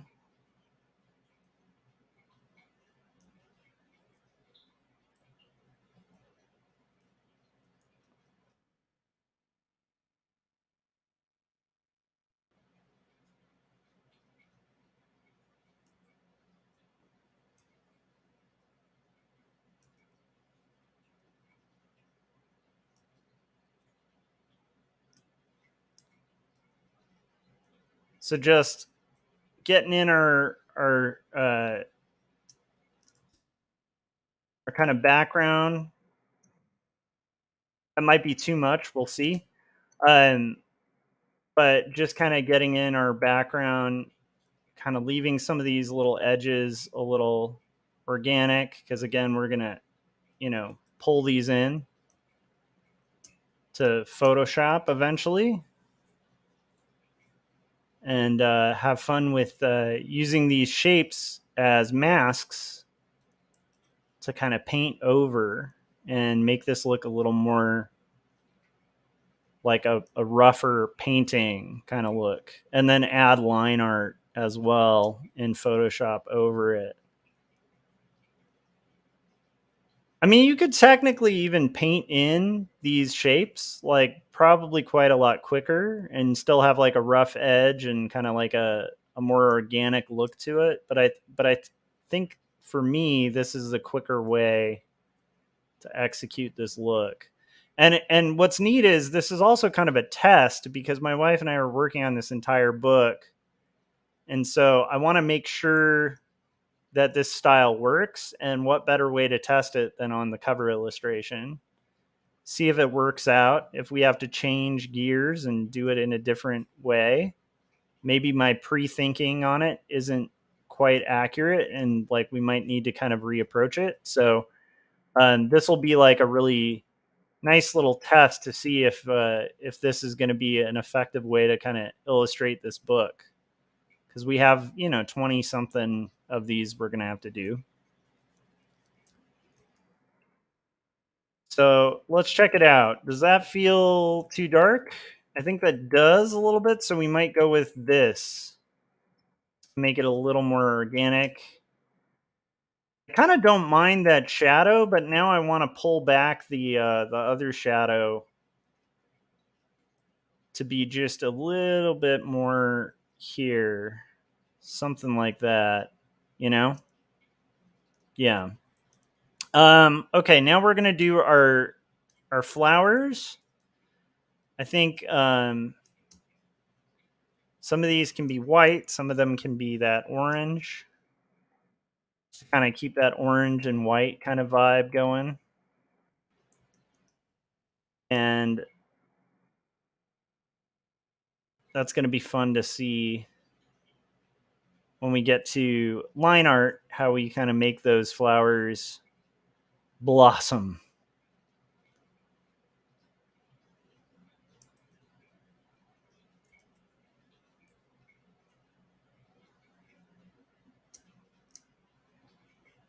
And I think what we'll do is since it's in threes, we'll do a different one that's similarly kind of white.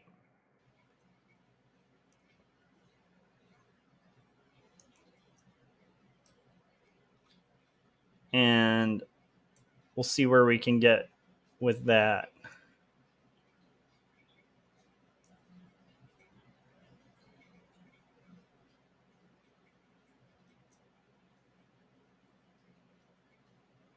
Trying to kind of keep her line art in mind. And then this one will probably end up being orange. But we'll kind of see as we go. So again, just kind of doing these noodly little sections. Oh, that's where the really watch that pen tool.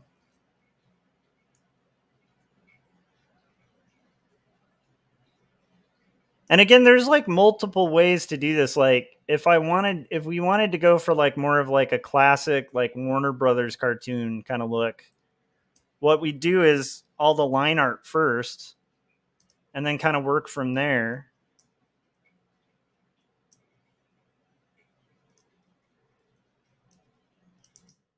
And see where we get. But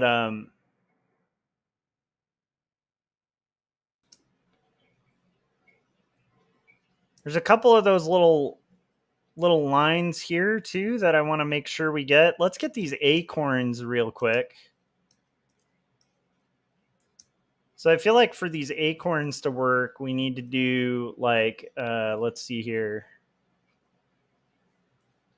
Let's see what we can do here. For the acorns to work, the first thing I'm going to do is going to kind of do this shape first.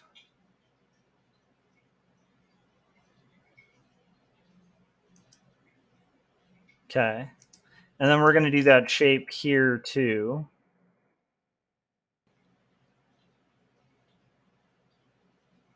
And I feel like this is too close in value to the color behind it, so we're going to brighten it up a little bit. And then what we're going to do is go over that with these darker shades.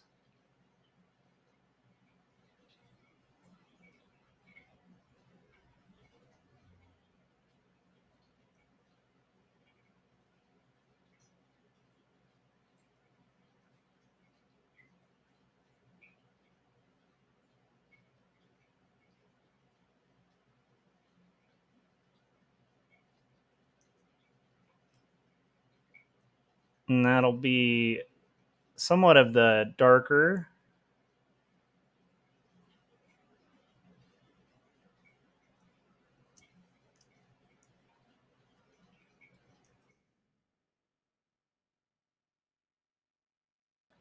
We'll just have to see if this works.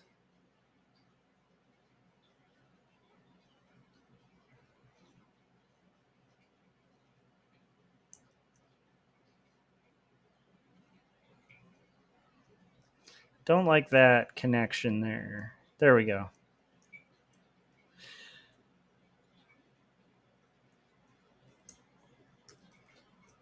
And we'll see if those acorns kind of work. Let's see here. Let's turn off our shrubs background. I feel like those acorns kind of work, but I feel like maybe they need to be actually a little darker.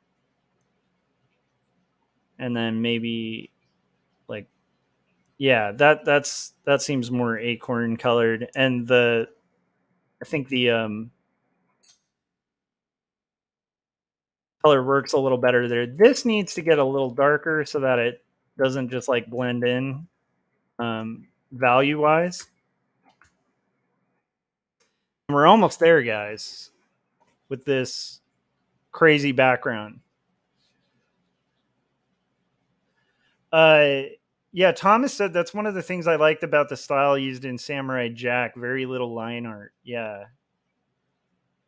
Okay, so we're going to do the last bit of flowers here. And I think here we want to have, let's see, what colors do we have on the other side for flowers? There's this like kind of deeper color that we used here. So we might pull that. And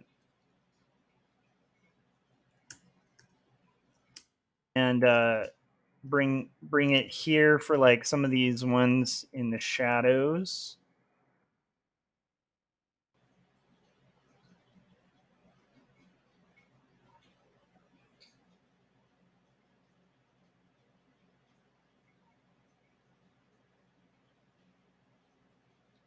And then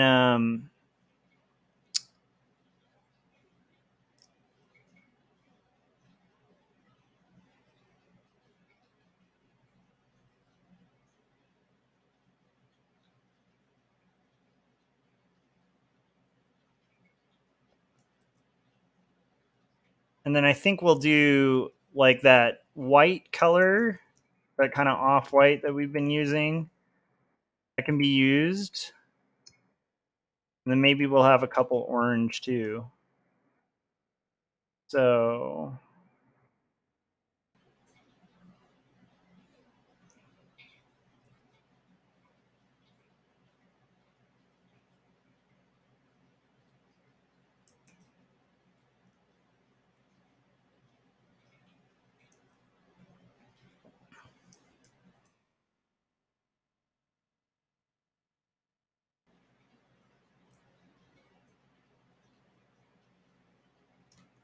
and let's do a white one here.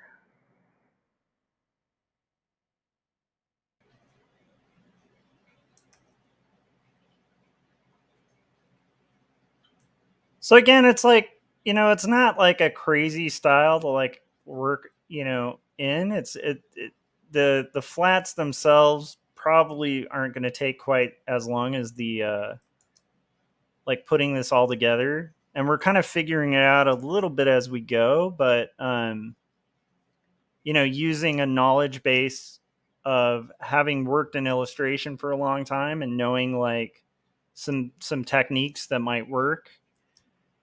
But again, just kind of exploring and being open to, you know, whatever ends up happening. Basically, you know, there's, like I said, you know, because this is a style that generally when I work in vector, most of what I would use it for would be, you know, art that's kind of more like Looney Tunes-ish.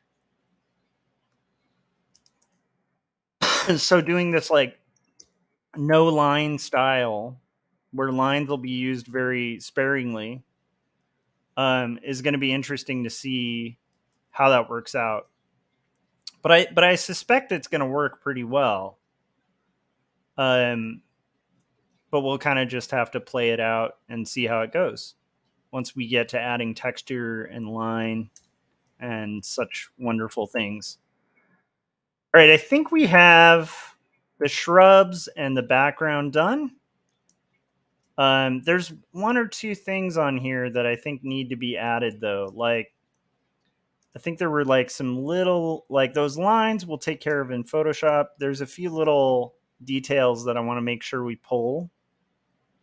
One of them's this. So I like that idea. And then there was another little, there's another little kind of stone type thing here that I'd like to have. Maybe we just go a little darker. And I think that'll do it for our crazy background. So, oh, we forgot a leaf. I think here we'll do another leaf that's like that bright color. Because I feel like we need to make sure we're repeating colors so they don't feel kind of out of pocket.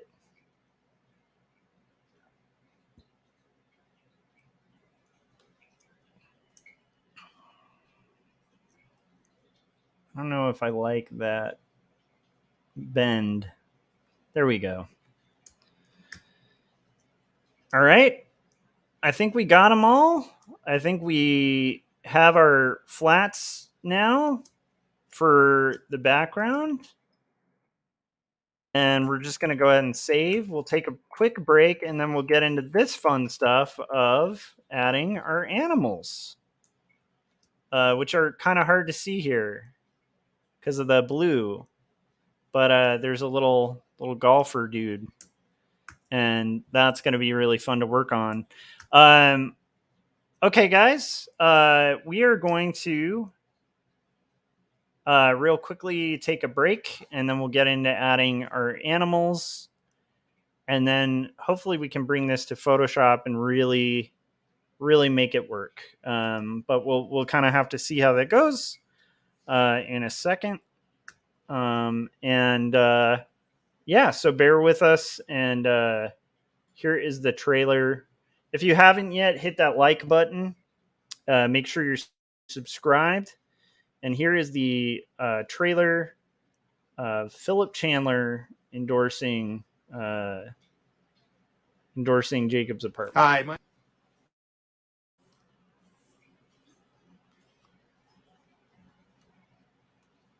That should have played. Let's try that again. Hi, my name is Phil Chandler. I'm a freelance artist, illustrator, and cartoonist. Today, though, however, I want to tell you about a graphic novel I picked up recently called Jacob's Apartment. This book was both written and beautifully illustrated by Joshua Kemble.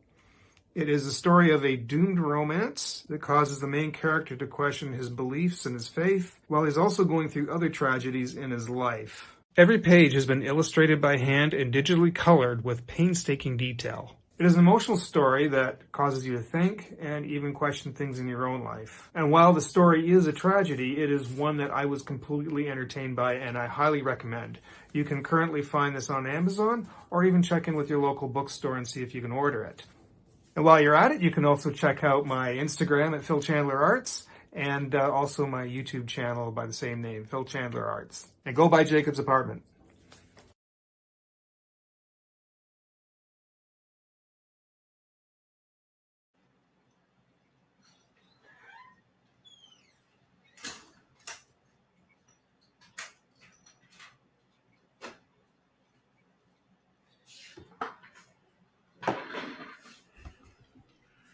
All right, welcome back. This is Joshua Kemble's live stream. We're working on kids' book illustrations. Now we're going to be working on an owl, which will be pretty fun. And let me put on a trailer again because I'm getting a call that I have to take. So here is Christopher Runciman. Hi, my name's Chris and I like comics. I want to talk about this comic for a second here. I just got this in. I ordered it direct from my local comic shop through Diamond Distributing. It's Joshua Kemble's Jacob's Apartment. I really enjoyed this book. There's all kinds of comics out there, let's be honest. There's fun comics, there's superhero comics, there's young adult comics, there's adventure comics for kids. There's so many different things under the planet. But there's also an entire subgenre of alternative books. Real life, real world depictions in comic book form. Situations that happen to each and every one of us. And this is a fine example of that. If you get a chance, order this book from your local comic shop. You won't be disappointed. I can't sing its praises high enough. Okay? Check it out. Jacob's Apartment by Joshua Kemble.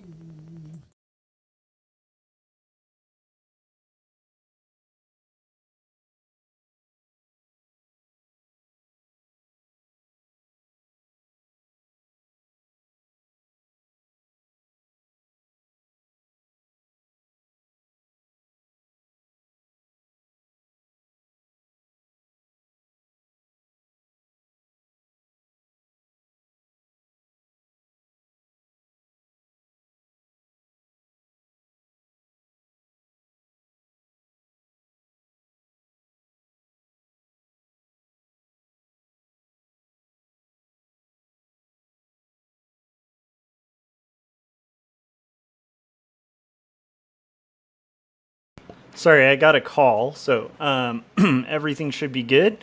Now we're going to do the owl. So let's get into this owl. I think, let me see. Let me look online real quick just for owls. And images. I think what we'll do is we're going to go ahead and put, let's see here.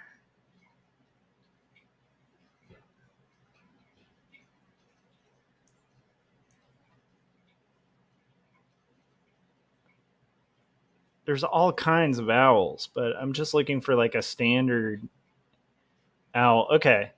Let's just get this dude. Let me see here. And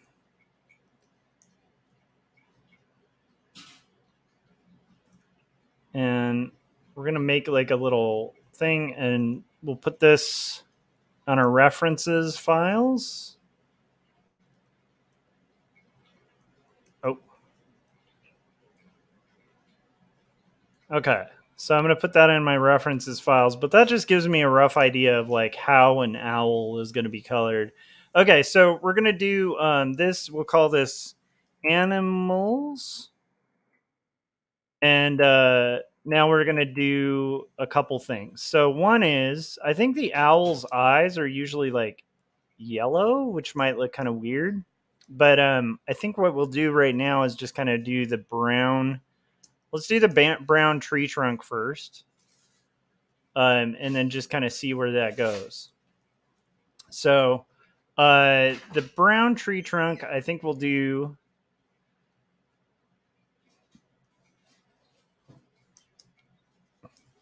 here and have it just kind of taper out. This may not be the brown of the tree too that we stick with, because we're going to want it to contrast with the brown of the owl.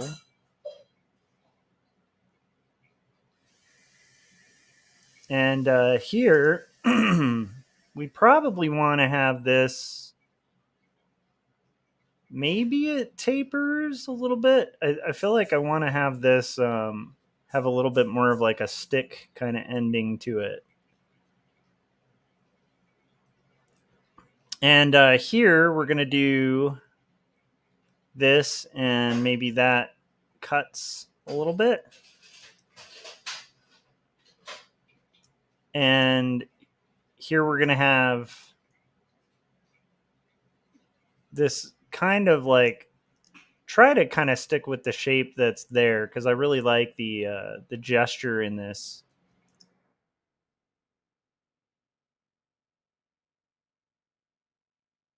So again, we're going to do all the lines on the interior and stuff of this branch and all that stuff. Like that'll all be added in Photoshop. But for now, we're just kind of creating that branch shape and then trying to adjust it to where it's not awkward. Like here, I feel like that's a little awkward. The thickness here is a little awkward in the drawing. So maybe the drawing needs to be adjusted a little bit to where it can get a little thicker there.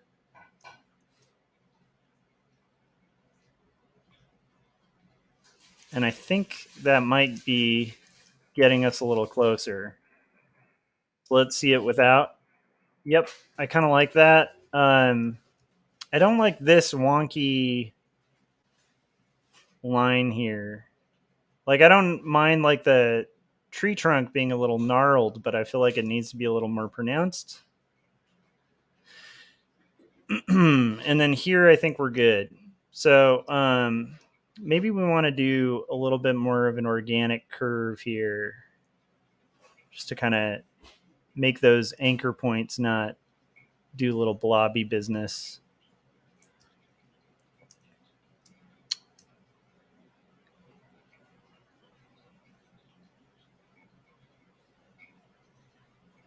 Cool. I think that'll do it for our tree branch.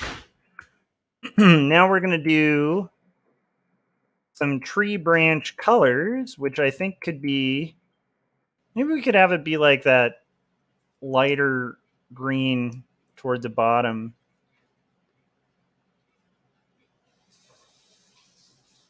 And I even don't mind that not lining up entirely. I kind of think that was a nice little mark. So again, we're really trying to keep some of the looseness and the fun of the drawing.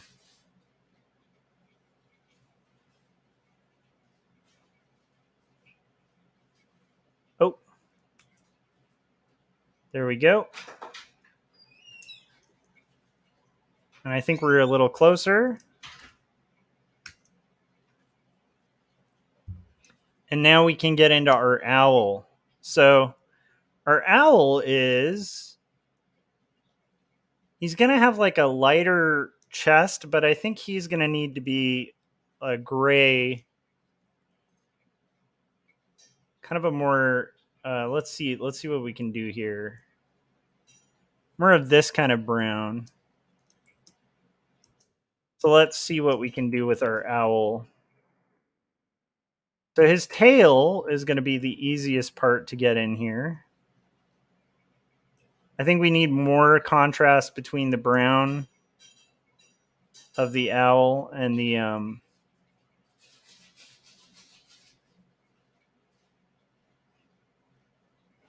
branch. Let's see if that's the case. They seem way too close in value now.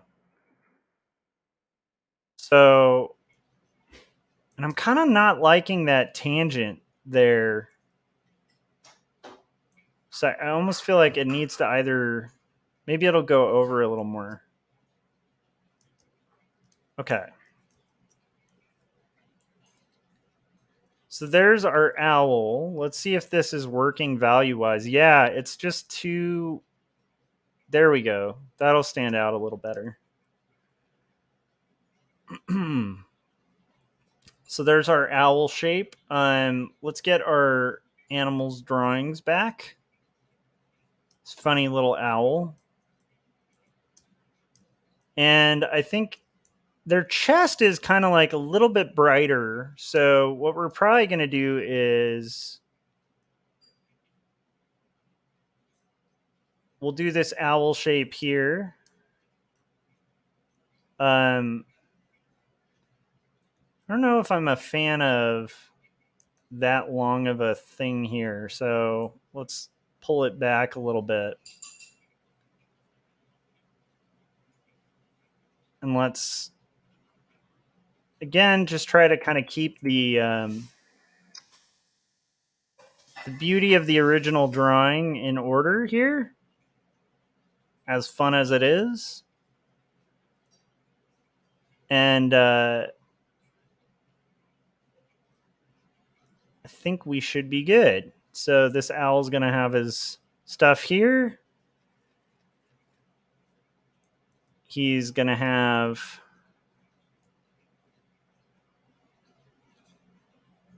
some interesting kind of fur type things happening here.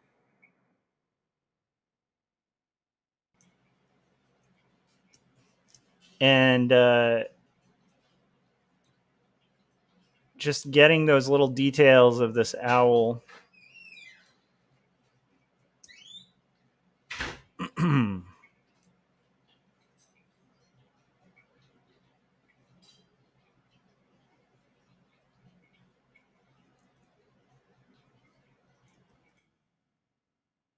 Kind of like that this is like almost a little point on his head. And I want to keep that.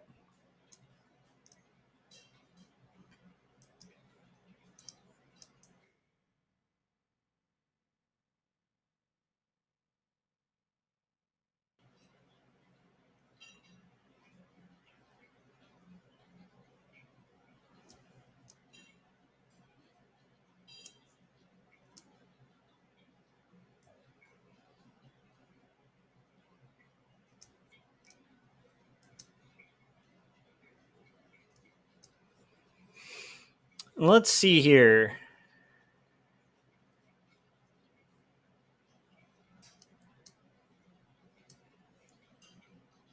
I think here we're going to do just a little bit of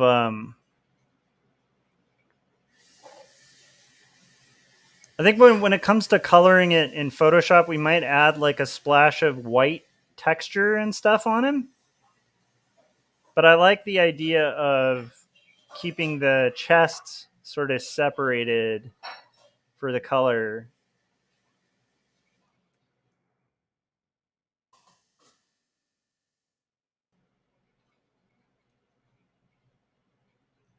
And seeing where that kind of goes. And then let's do his rad little fluffy arms here.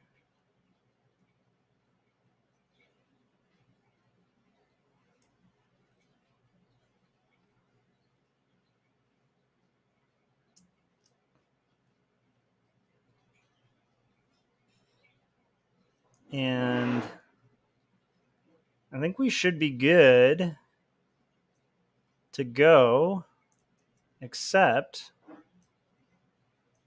we need to have this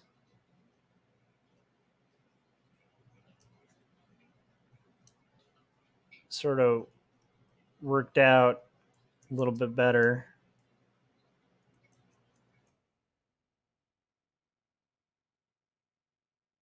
Get this here, and then here.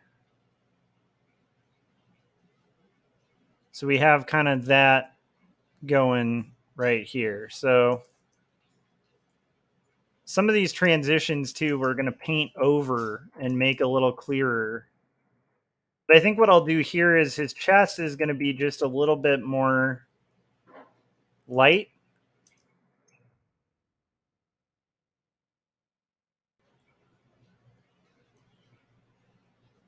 And that'll be a separate shape that we put behind, right?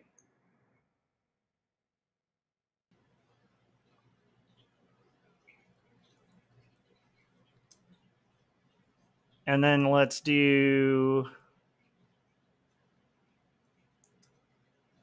his eyes are going to be kind of that white that we have for the not sure if we're going to go full white yet. So I think we'll use this kind of lighter gray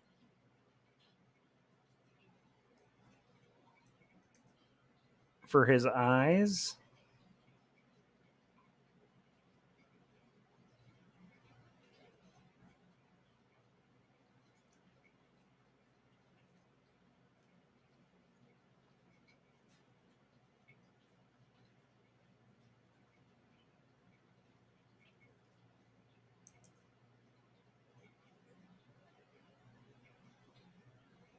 But I don't know if we're going to do light gray because now that I think about it, I think the owl's eyes are usually yellow. So we'll see if that works. Maybe we can go with like more of a yellow.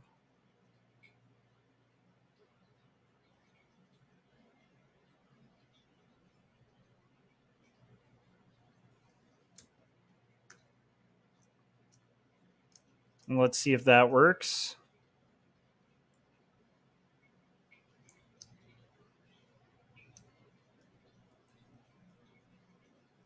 Kind of think that's working. And then his beak will be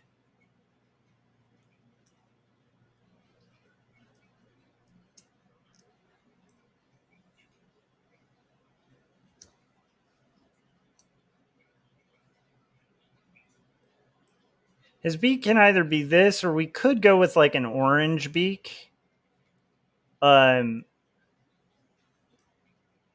Depending, you know. But it might be good to have it go with like an orange beak. Depending.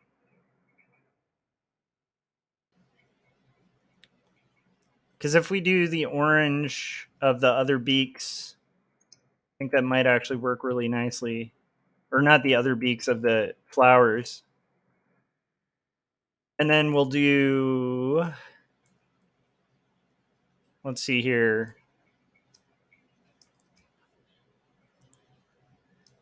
Maybe these will be orange too.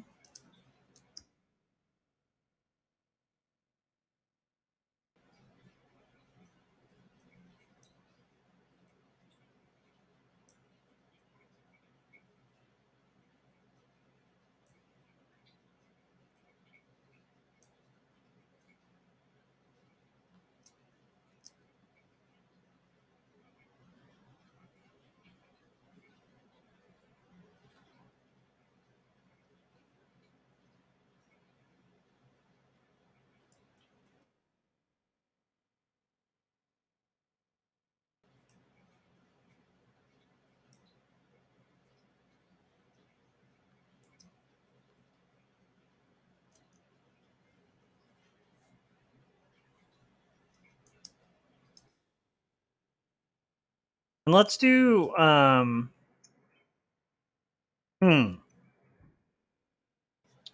let's do like his let's get like his little, like a lot of these lines we're going to draw in, but I think because this is such a large shape, it might be good to kind of get the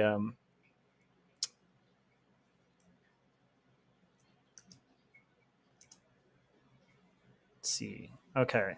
And that is going to be black.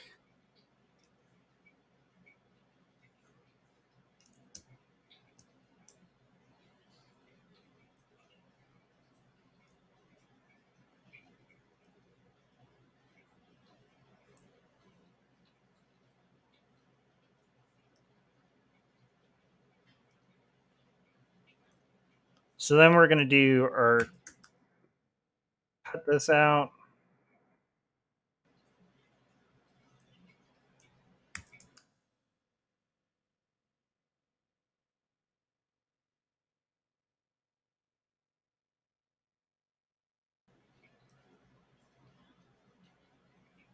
And what else? His little talons.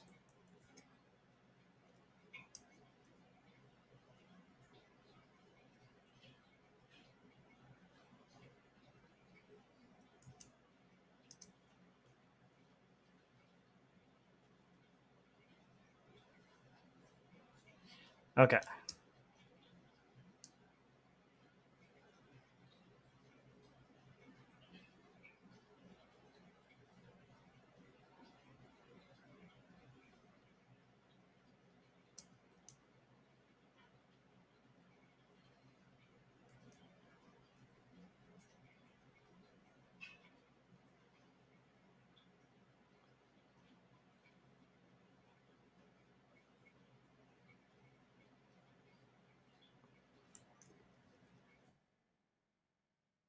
Okay.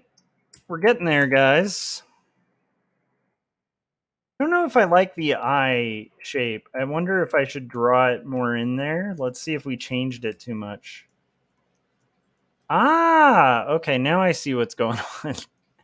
The eyes are a lot funnier because they're kind of like within the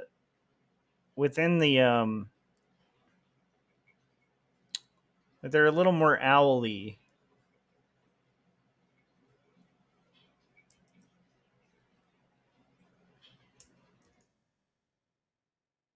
Okay. I think that works a little better. Okay, so we have our owl. What we're going to do is we're going to go ahead and group that owl and the tree.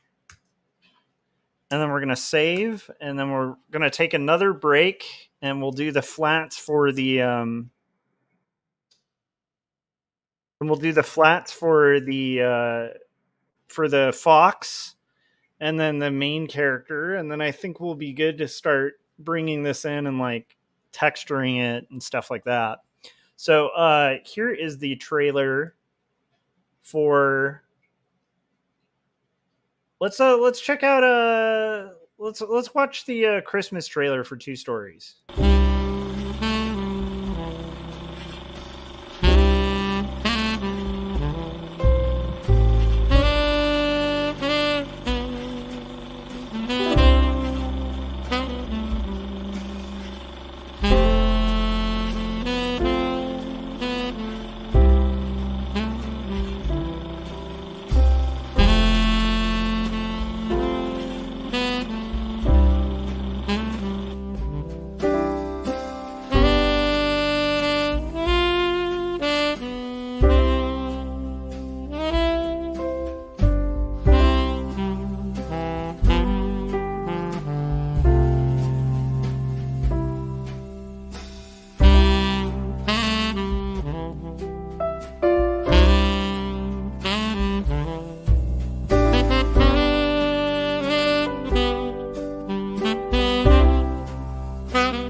All right, so we're gonna try to finish the flats for the for this part of the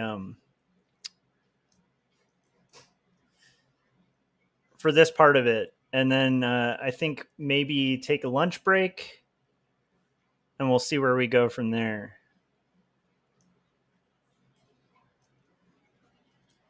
I have to look up a fox. Not Fox News, a fox. Okay, so they have like kind of a white chest. Okay. So what I'll do right now is just get a little fox.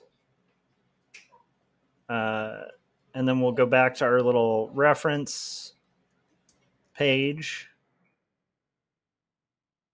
And we'll put our little fox here.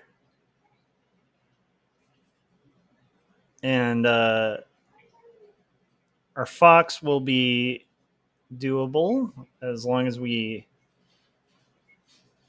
scoot it. We just need it for color. Okay, and now we're going to draw our fox. So our fox is going to have, I think this is going to be black, these shapes. So this will be fun to kind of work out. So we're going to do black for this shape. Let's see here.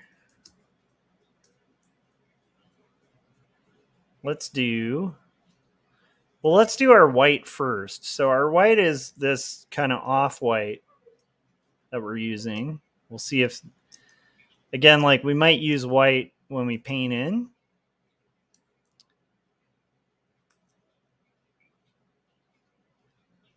But I think we'll start by doing the white here on the fox.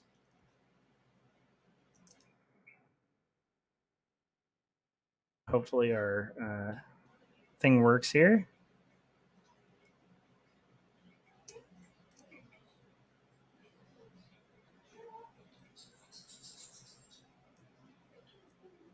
And again, our black here.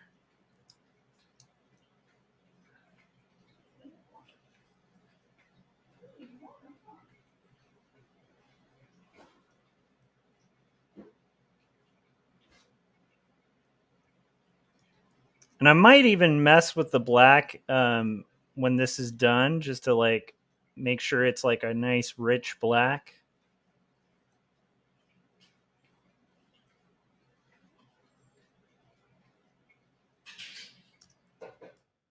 Okay.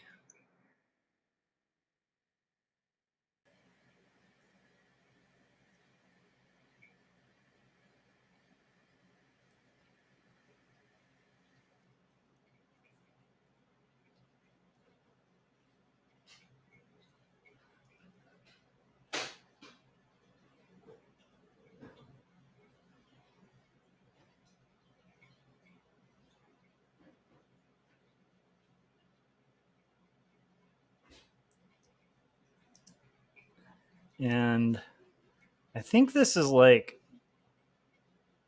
almost like a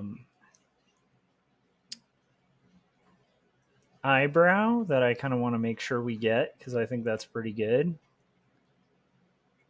Kind of eyebrow shape.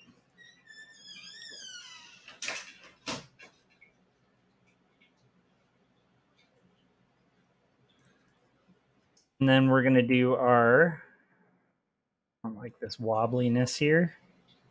It's a wonky anchor point. And then we're going to do our white again.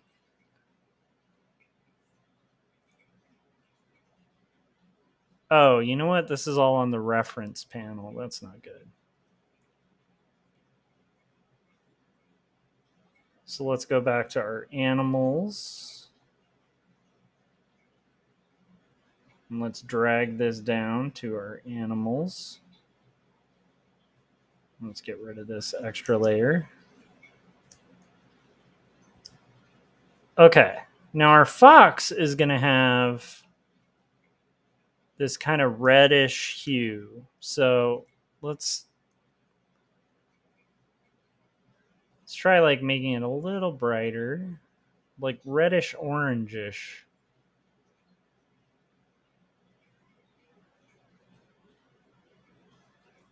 Okay. Now let's see here. Let's go back to our animals. And we'll do this shape in this reddish orange. Oop, this shouldn't be on the reference panel. Okay. This shape is like reddish orange. And we'll get our head here.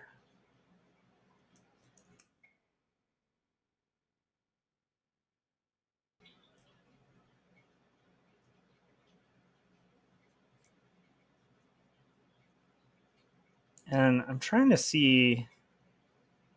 Okay, like after the snout. Got it.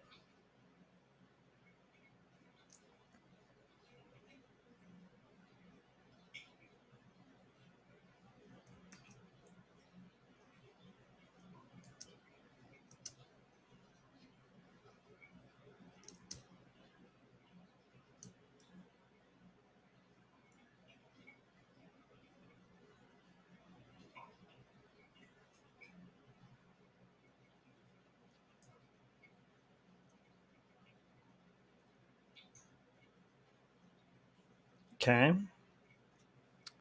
And now we're going to bring this ear to the foreground. We'll push all these to the background. And now we need just like a little bit of detail. So we're going to do our white here.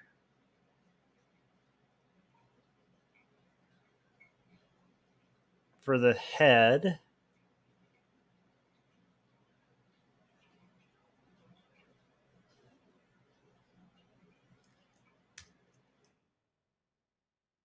And I think the chest is going to be more of a kind of thing going on here.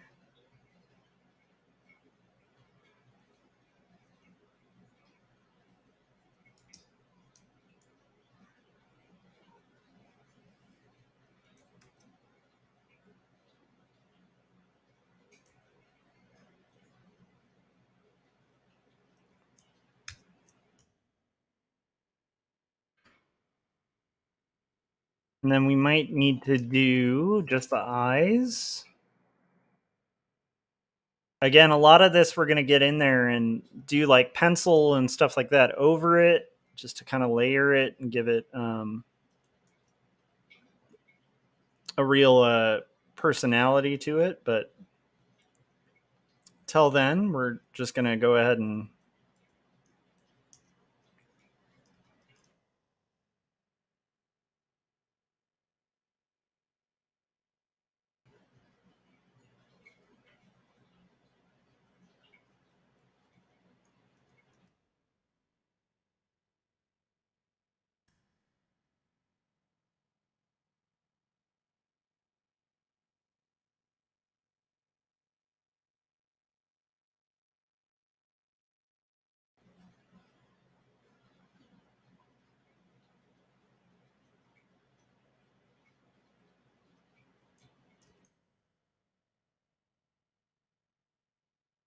let's give this this background now. This is like a little too light. There we go. Okay. Now we're going to do our let's get our lines back there, not our shrubs, our animals. Animals. Okay. Now we're going to do okay, and then the paws are like black, so that's good to know. Okay. So what we're going to do is and then the tail I think goes to black as well at the tip. Good to know. Okay. So we're going to do our shape here.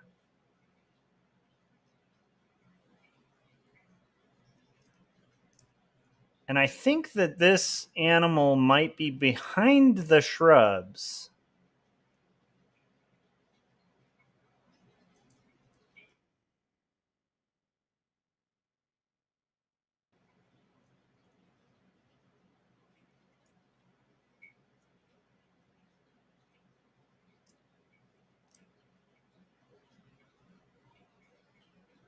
So, okay. We're going to do that. Let's do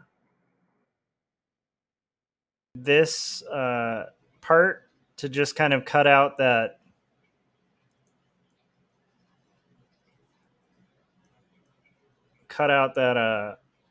let's see here.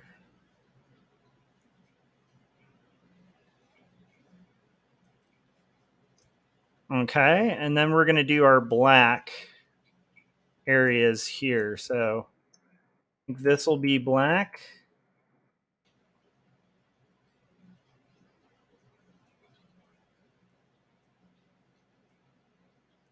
And then this will be black as well.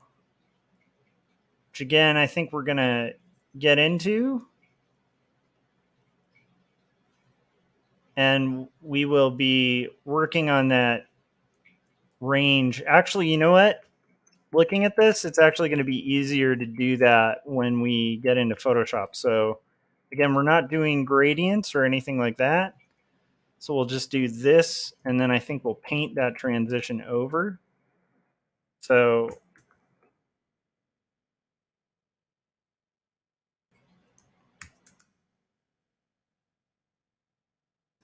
now we have our fox. Now I need another layer, and that's going to be shrubs foreground. Shrubs foreground. And that's going to be where we... You know what? Actually, never mind. Let's not make a new layer. Let's just add this to our animal layer. So we'll actually just add this to our animal layer. Oh no! What happened? There we go. Oh, we were trying to erase it. Okay. Hold on. And then we'll do that on here, on our animal layer. So now I can kind of grab this and we can group it. And we're a little bit closer to done with our flats for this illustration.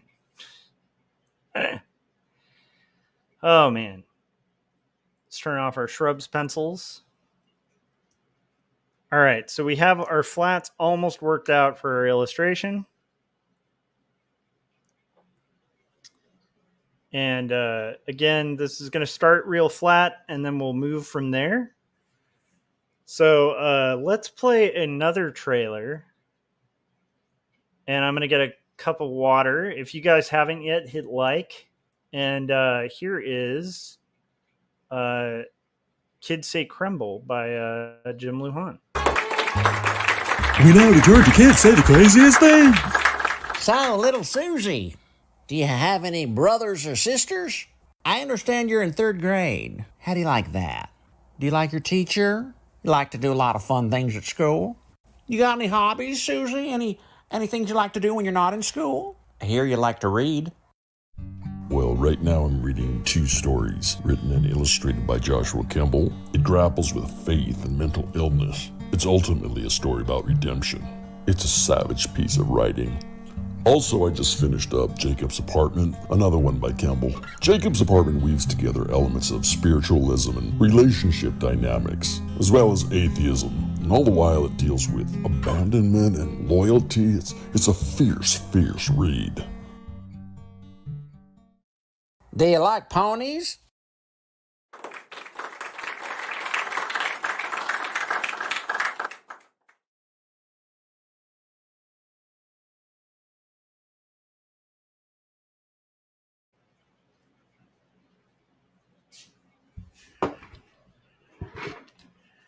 All right, if you guys are just tuning in, I'm Joshua Kemble. I'm working on an illustration that is a collaboration with my wife. We're working on a kid's book, and this is the titular cover illustration, and we're working on getting our flats sorted out in Illustrator, and then we're going to try to kind of bring them into Photoshop and add a lot of texture and stuff like that.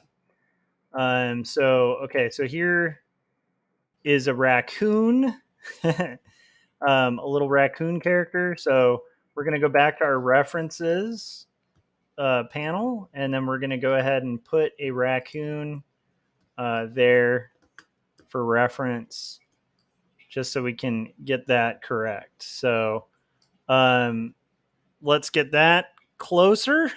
And I'm going to go ahead and save what I got, and then we're going to go ahead and do our raccoon, who is kind of a cute little character. So we have our raccoon, and here we're going to do, like, it seems like the raccoon's kind of like a deeper brown. So maybe we'll pull the brown from the tree and make it a little bit darker of a brown. So let's do the overall shape first. of the raccoon, this kind of overall shape. And again, a lot of these textures and stuff like this are going to get worked out toward the final, but we can at least get a little bit closer to there with our flat colors.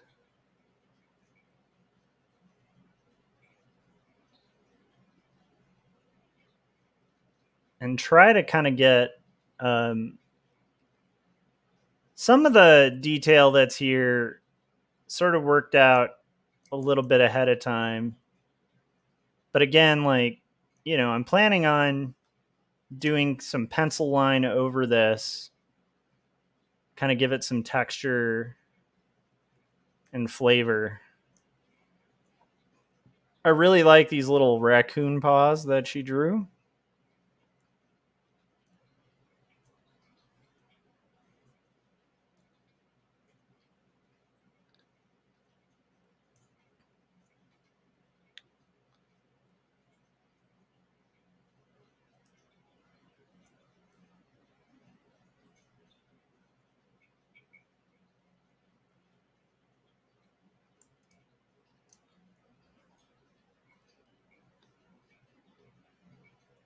And we're just kind of rocking through this business.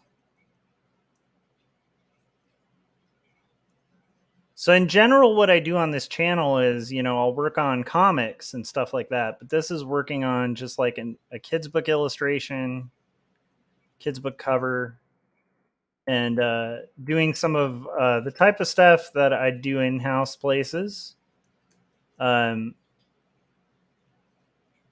For different style of illustration here. So the goal is we'll get our flats done, and then once we have our flats done, we'll kind of import into Photoshop, probably on a different stream, and kind of see this thing to completion as like a bit of a digital painting kind of look. So here we go. We got our raccoon. Got a good tone for him. Seems like he's going to be a little more on the yellowish browns. I think that works. Let's turn off our animals. Okay.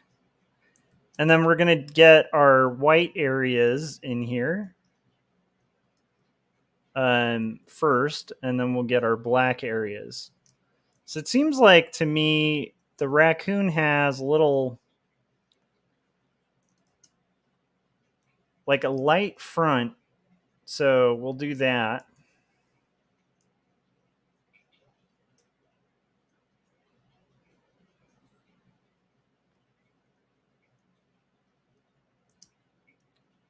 And then we'll go from there.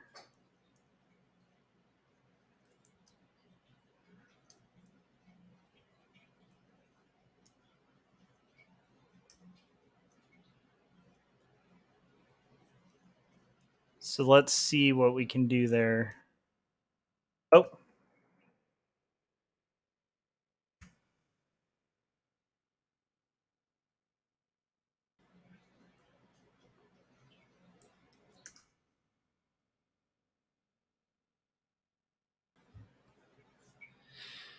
So I hope everybody's having a good day. Getting a lot done. That would be nice to know and hear.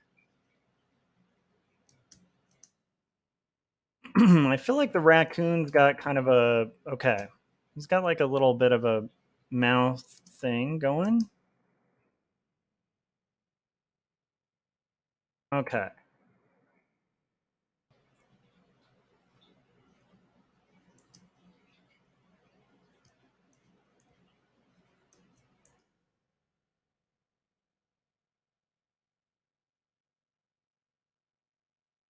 Interesting. Okay.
Now we're going to do our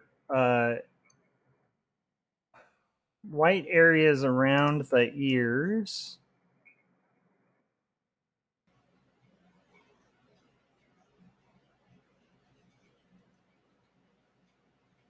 Since it does feel like the white areas kind of go there.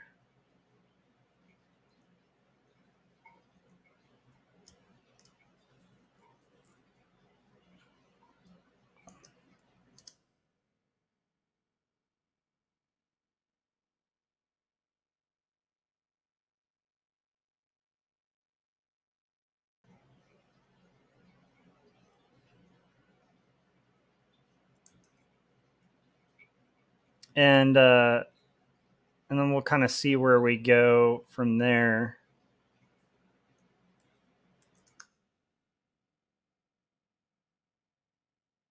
So now we'll go to our black.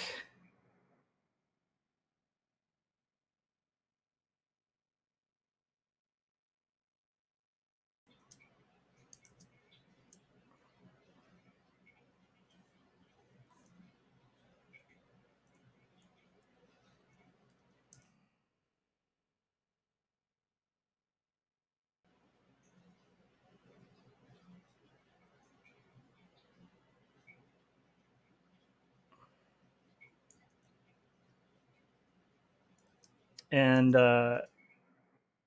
see where we get from there.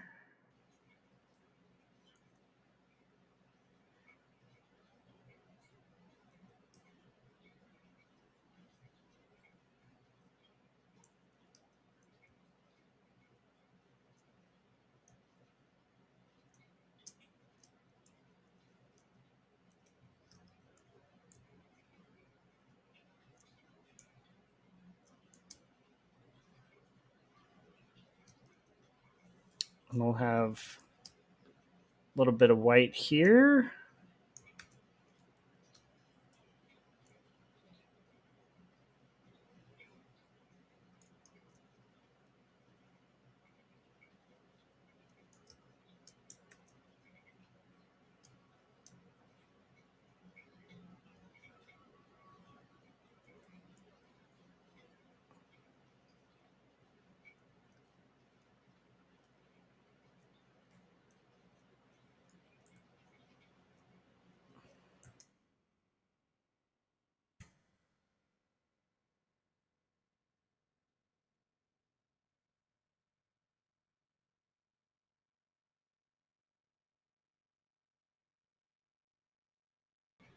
And we have just a little bit here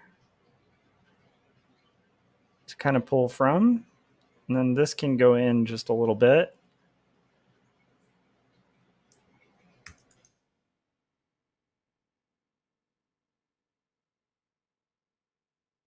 And now we just need our black paws in the back and the black stripes. So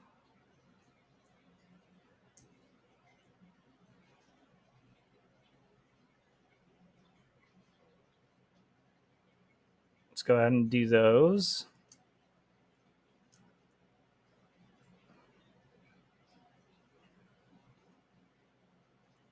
And again, we're going to do some texture on these stripes. So right now I'm just getting solid black bars.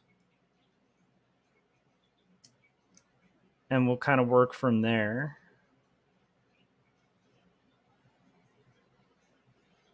And use our little Pathfinder to cookie cut these out.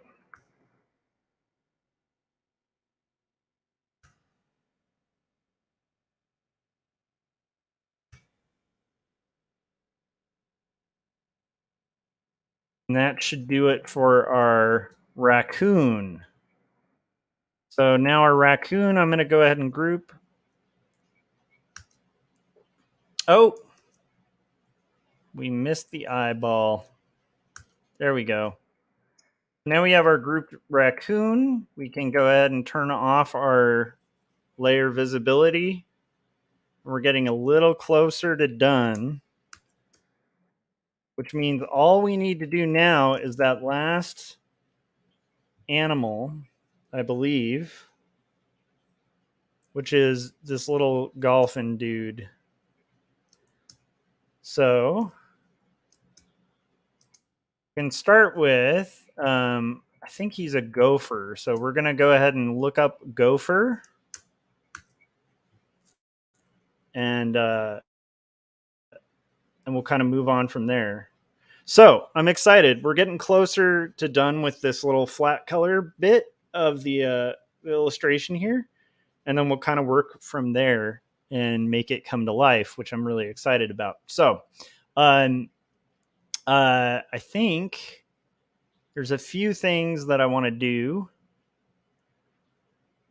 that I think are going to really help kind of make this sing.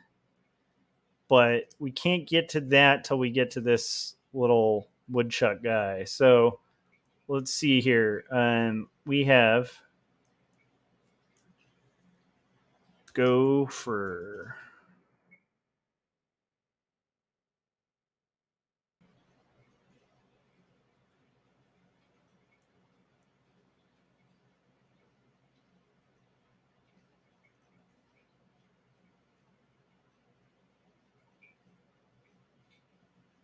Let's see here.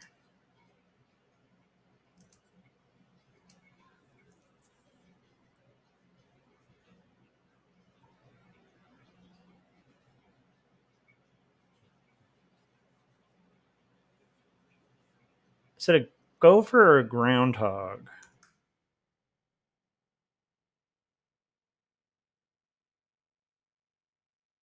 I think we're going to go gopher. I'm guessing it's a gopher. Okay.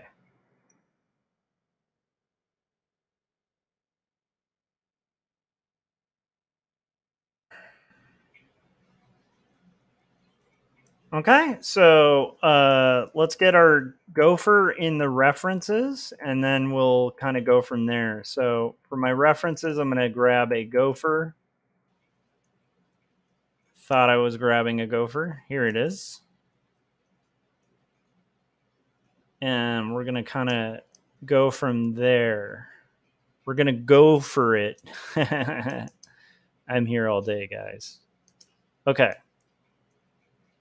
So I think that for the gopher, I want to have, well, let's start with just like an overall shape, and we'll go from there. I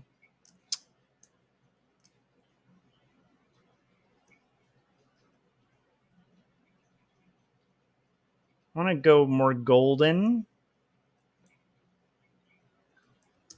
and we'll see where we get from there. So first off, I'm going to just do the overall shape of the animal.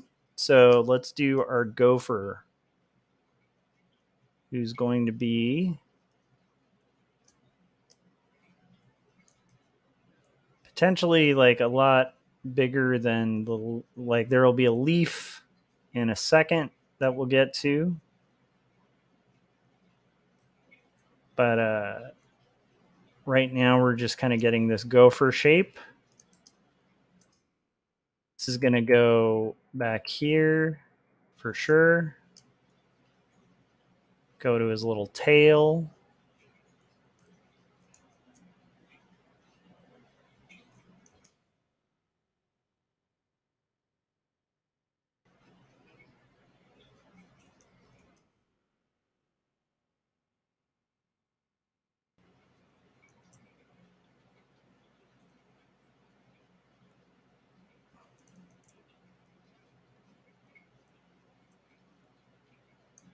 To his little toes.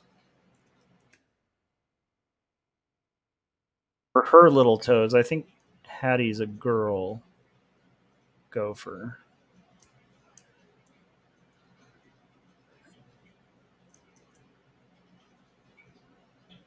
And we're going to just get these little toes and then work from there to like really get this going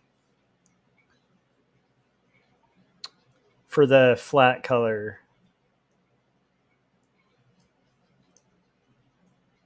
All right. tummy, kind of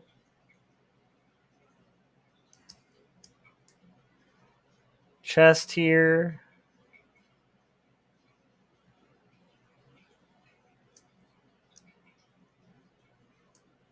And mouth. And then this will go here. Okay. I don't know if I like that color. It's not quite standing out. So I want it to be a little bit more bold. I think that might be it. Okay. So now we're going to do, the chest is going to be, I think the chest and the mouth are going to be a little bit lighter. So we're going to do our chest shape here.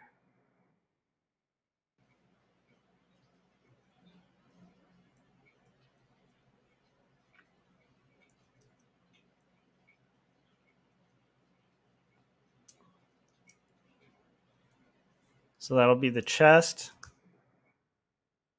That might be a little too saturated, but we'll see.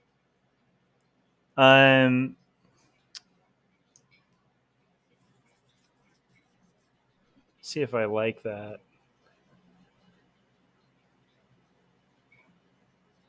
This might need a little more saturation. And let's see here. Yeah, I actually like that. Okay. And we're going to do our little... Okay, this will be the mouth.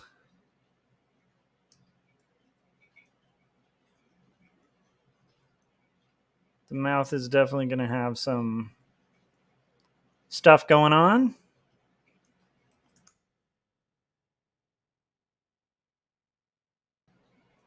And then we'll do our eyeball, which will be that substitute for white that we've been using.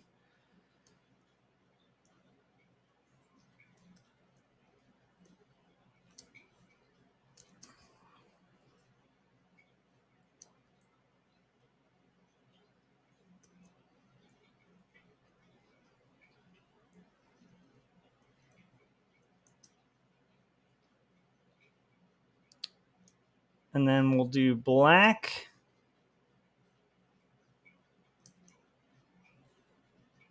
For the dot of the eyeball.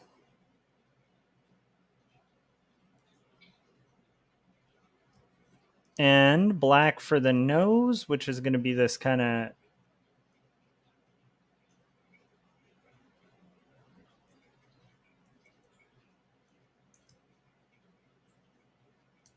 And then we're going to have our...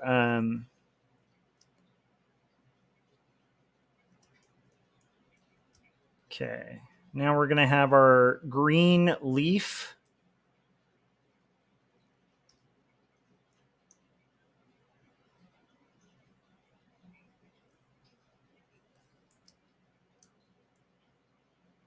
Which I think is going to get into... Okay, so the green leaf back will be here. And the green leaf front will be here. I don't like this shape quite a bit.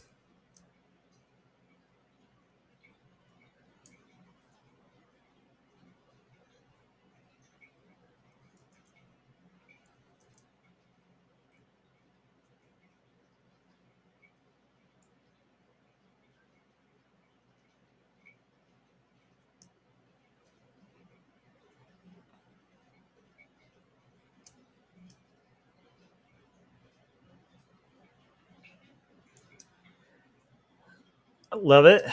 We're going to do this just slightly darker.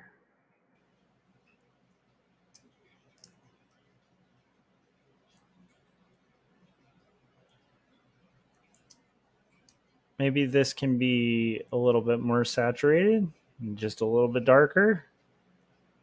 This can be just a little bit more saturated and lighter. Love it. Okay. This is going to be the ear again. Where their ears go lighter. I think their ears are a little lighter with like a dark interior. So for the ears, we'll do this.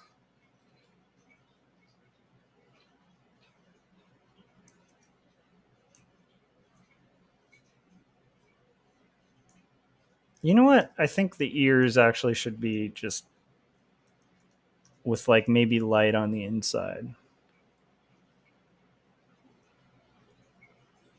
Okay.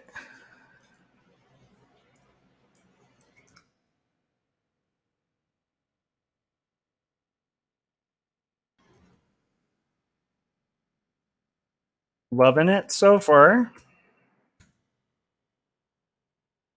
And let's do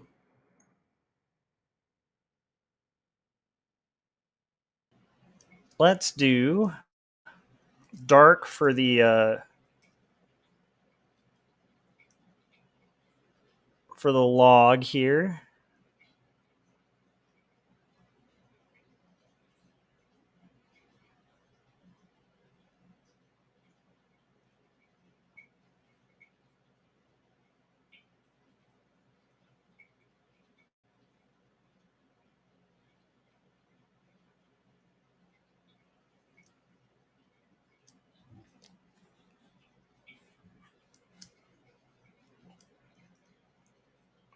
And then let's do I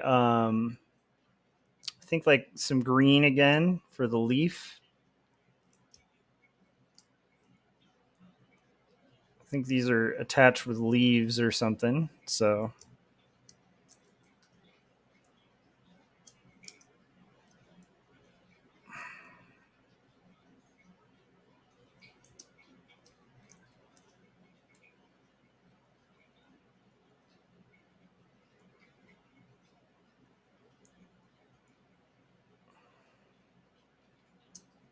and then we'll have our kind of strap that I think should be probably a vine.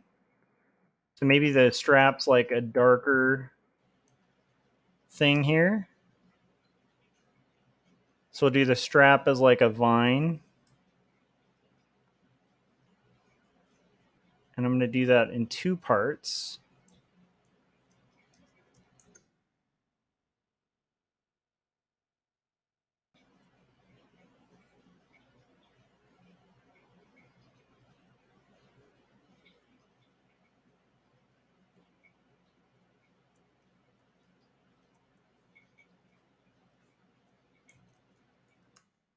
I want to make sure these colors are working. So let's turn the line art again off.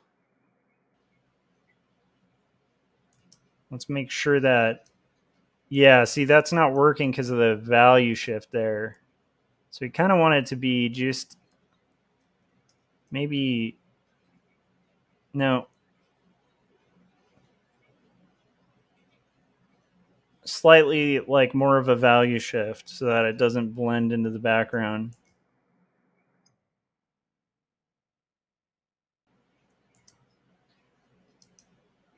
Okay. Now I think we're getting there. Now we just have to do one arm, which we can do here, and we'll just have it kind of coming over.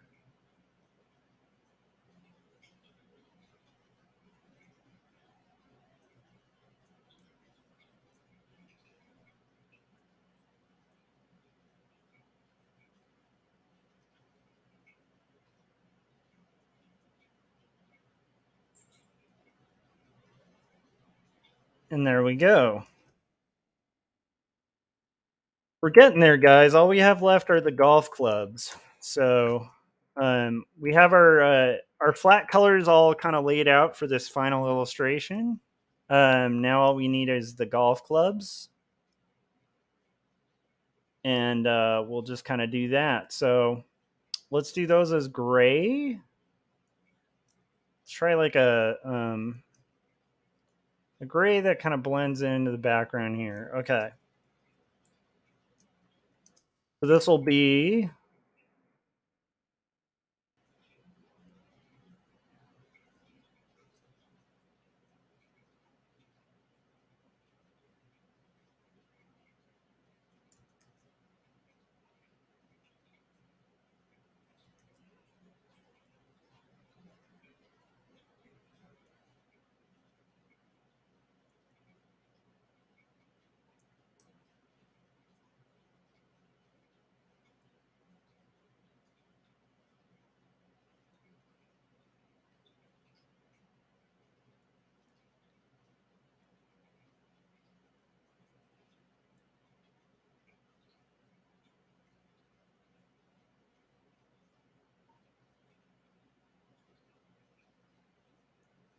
cool.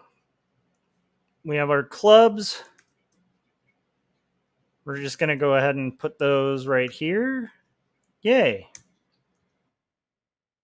And this should be above that. This should be below. And I think we have finished our base colors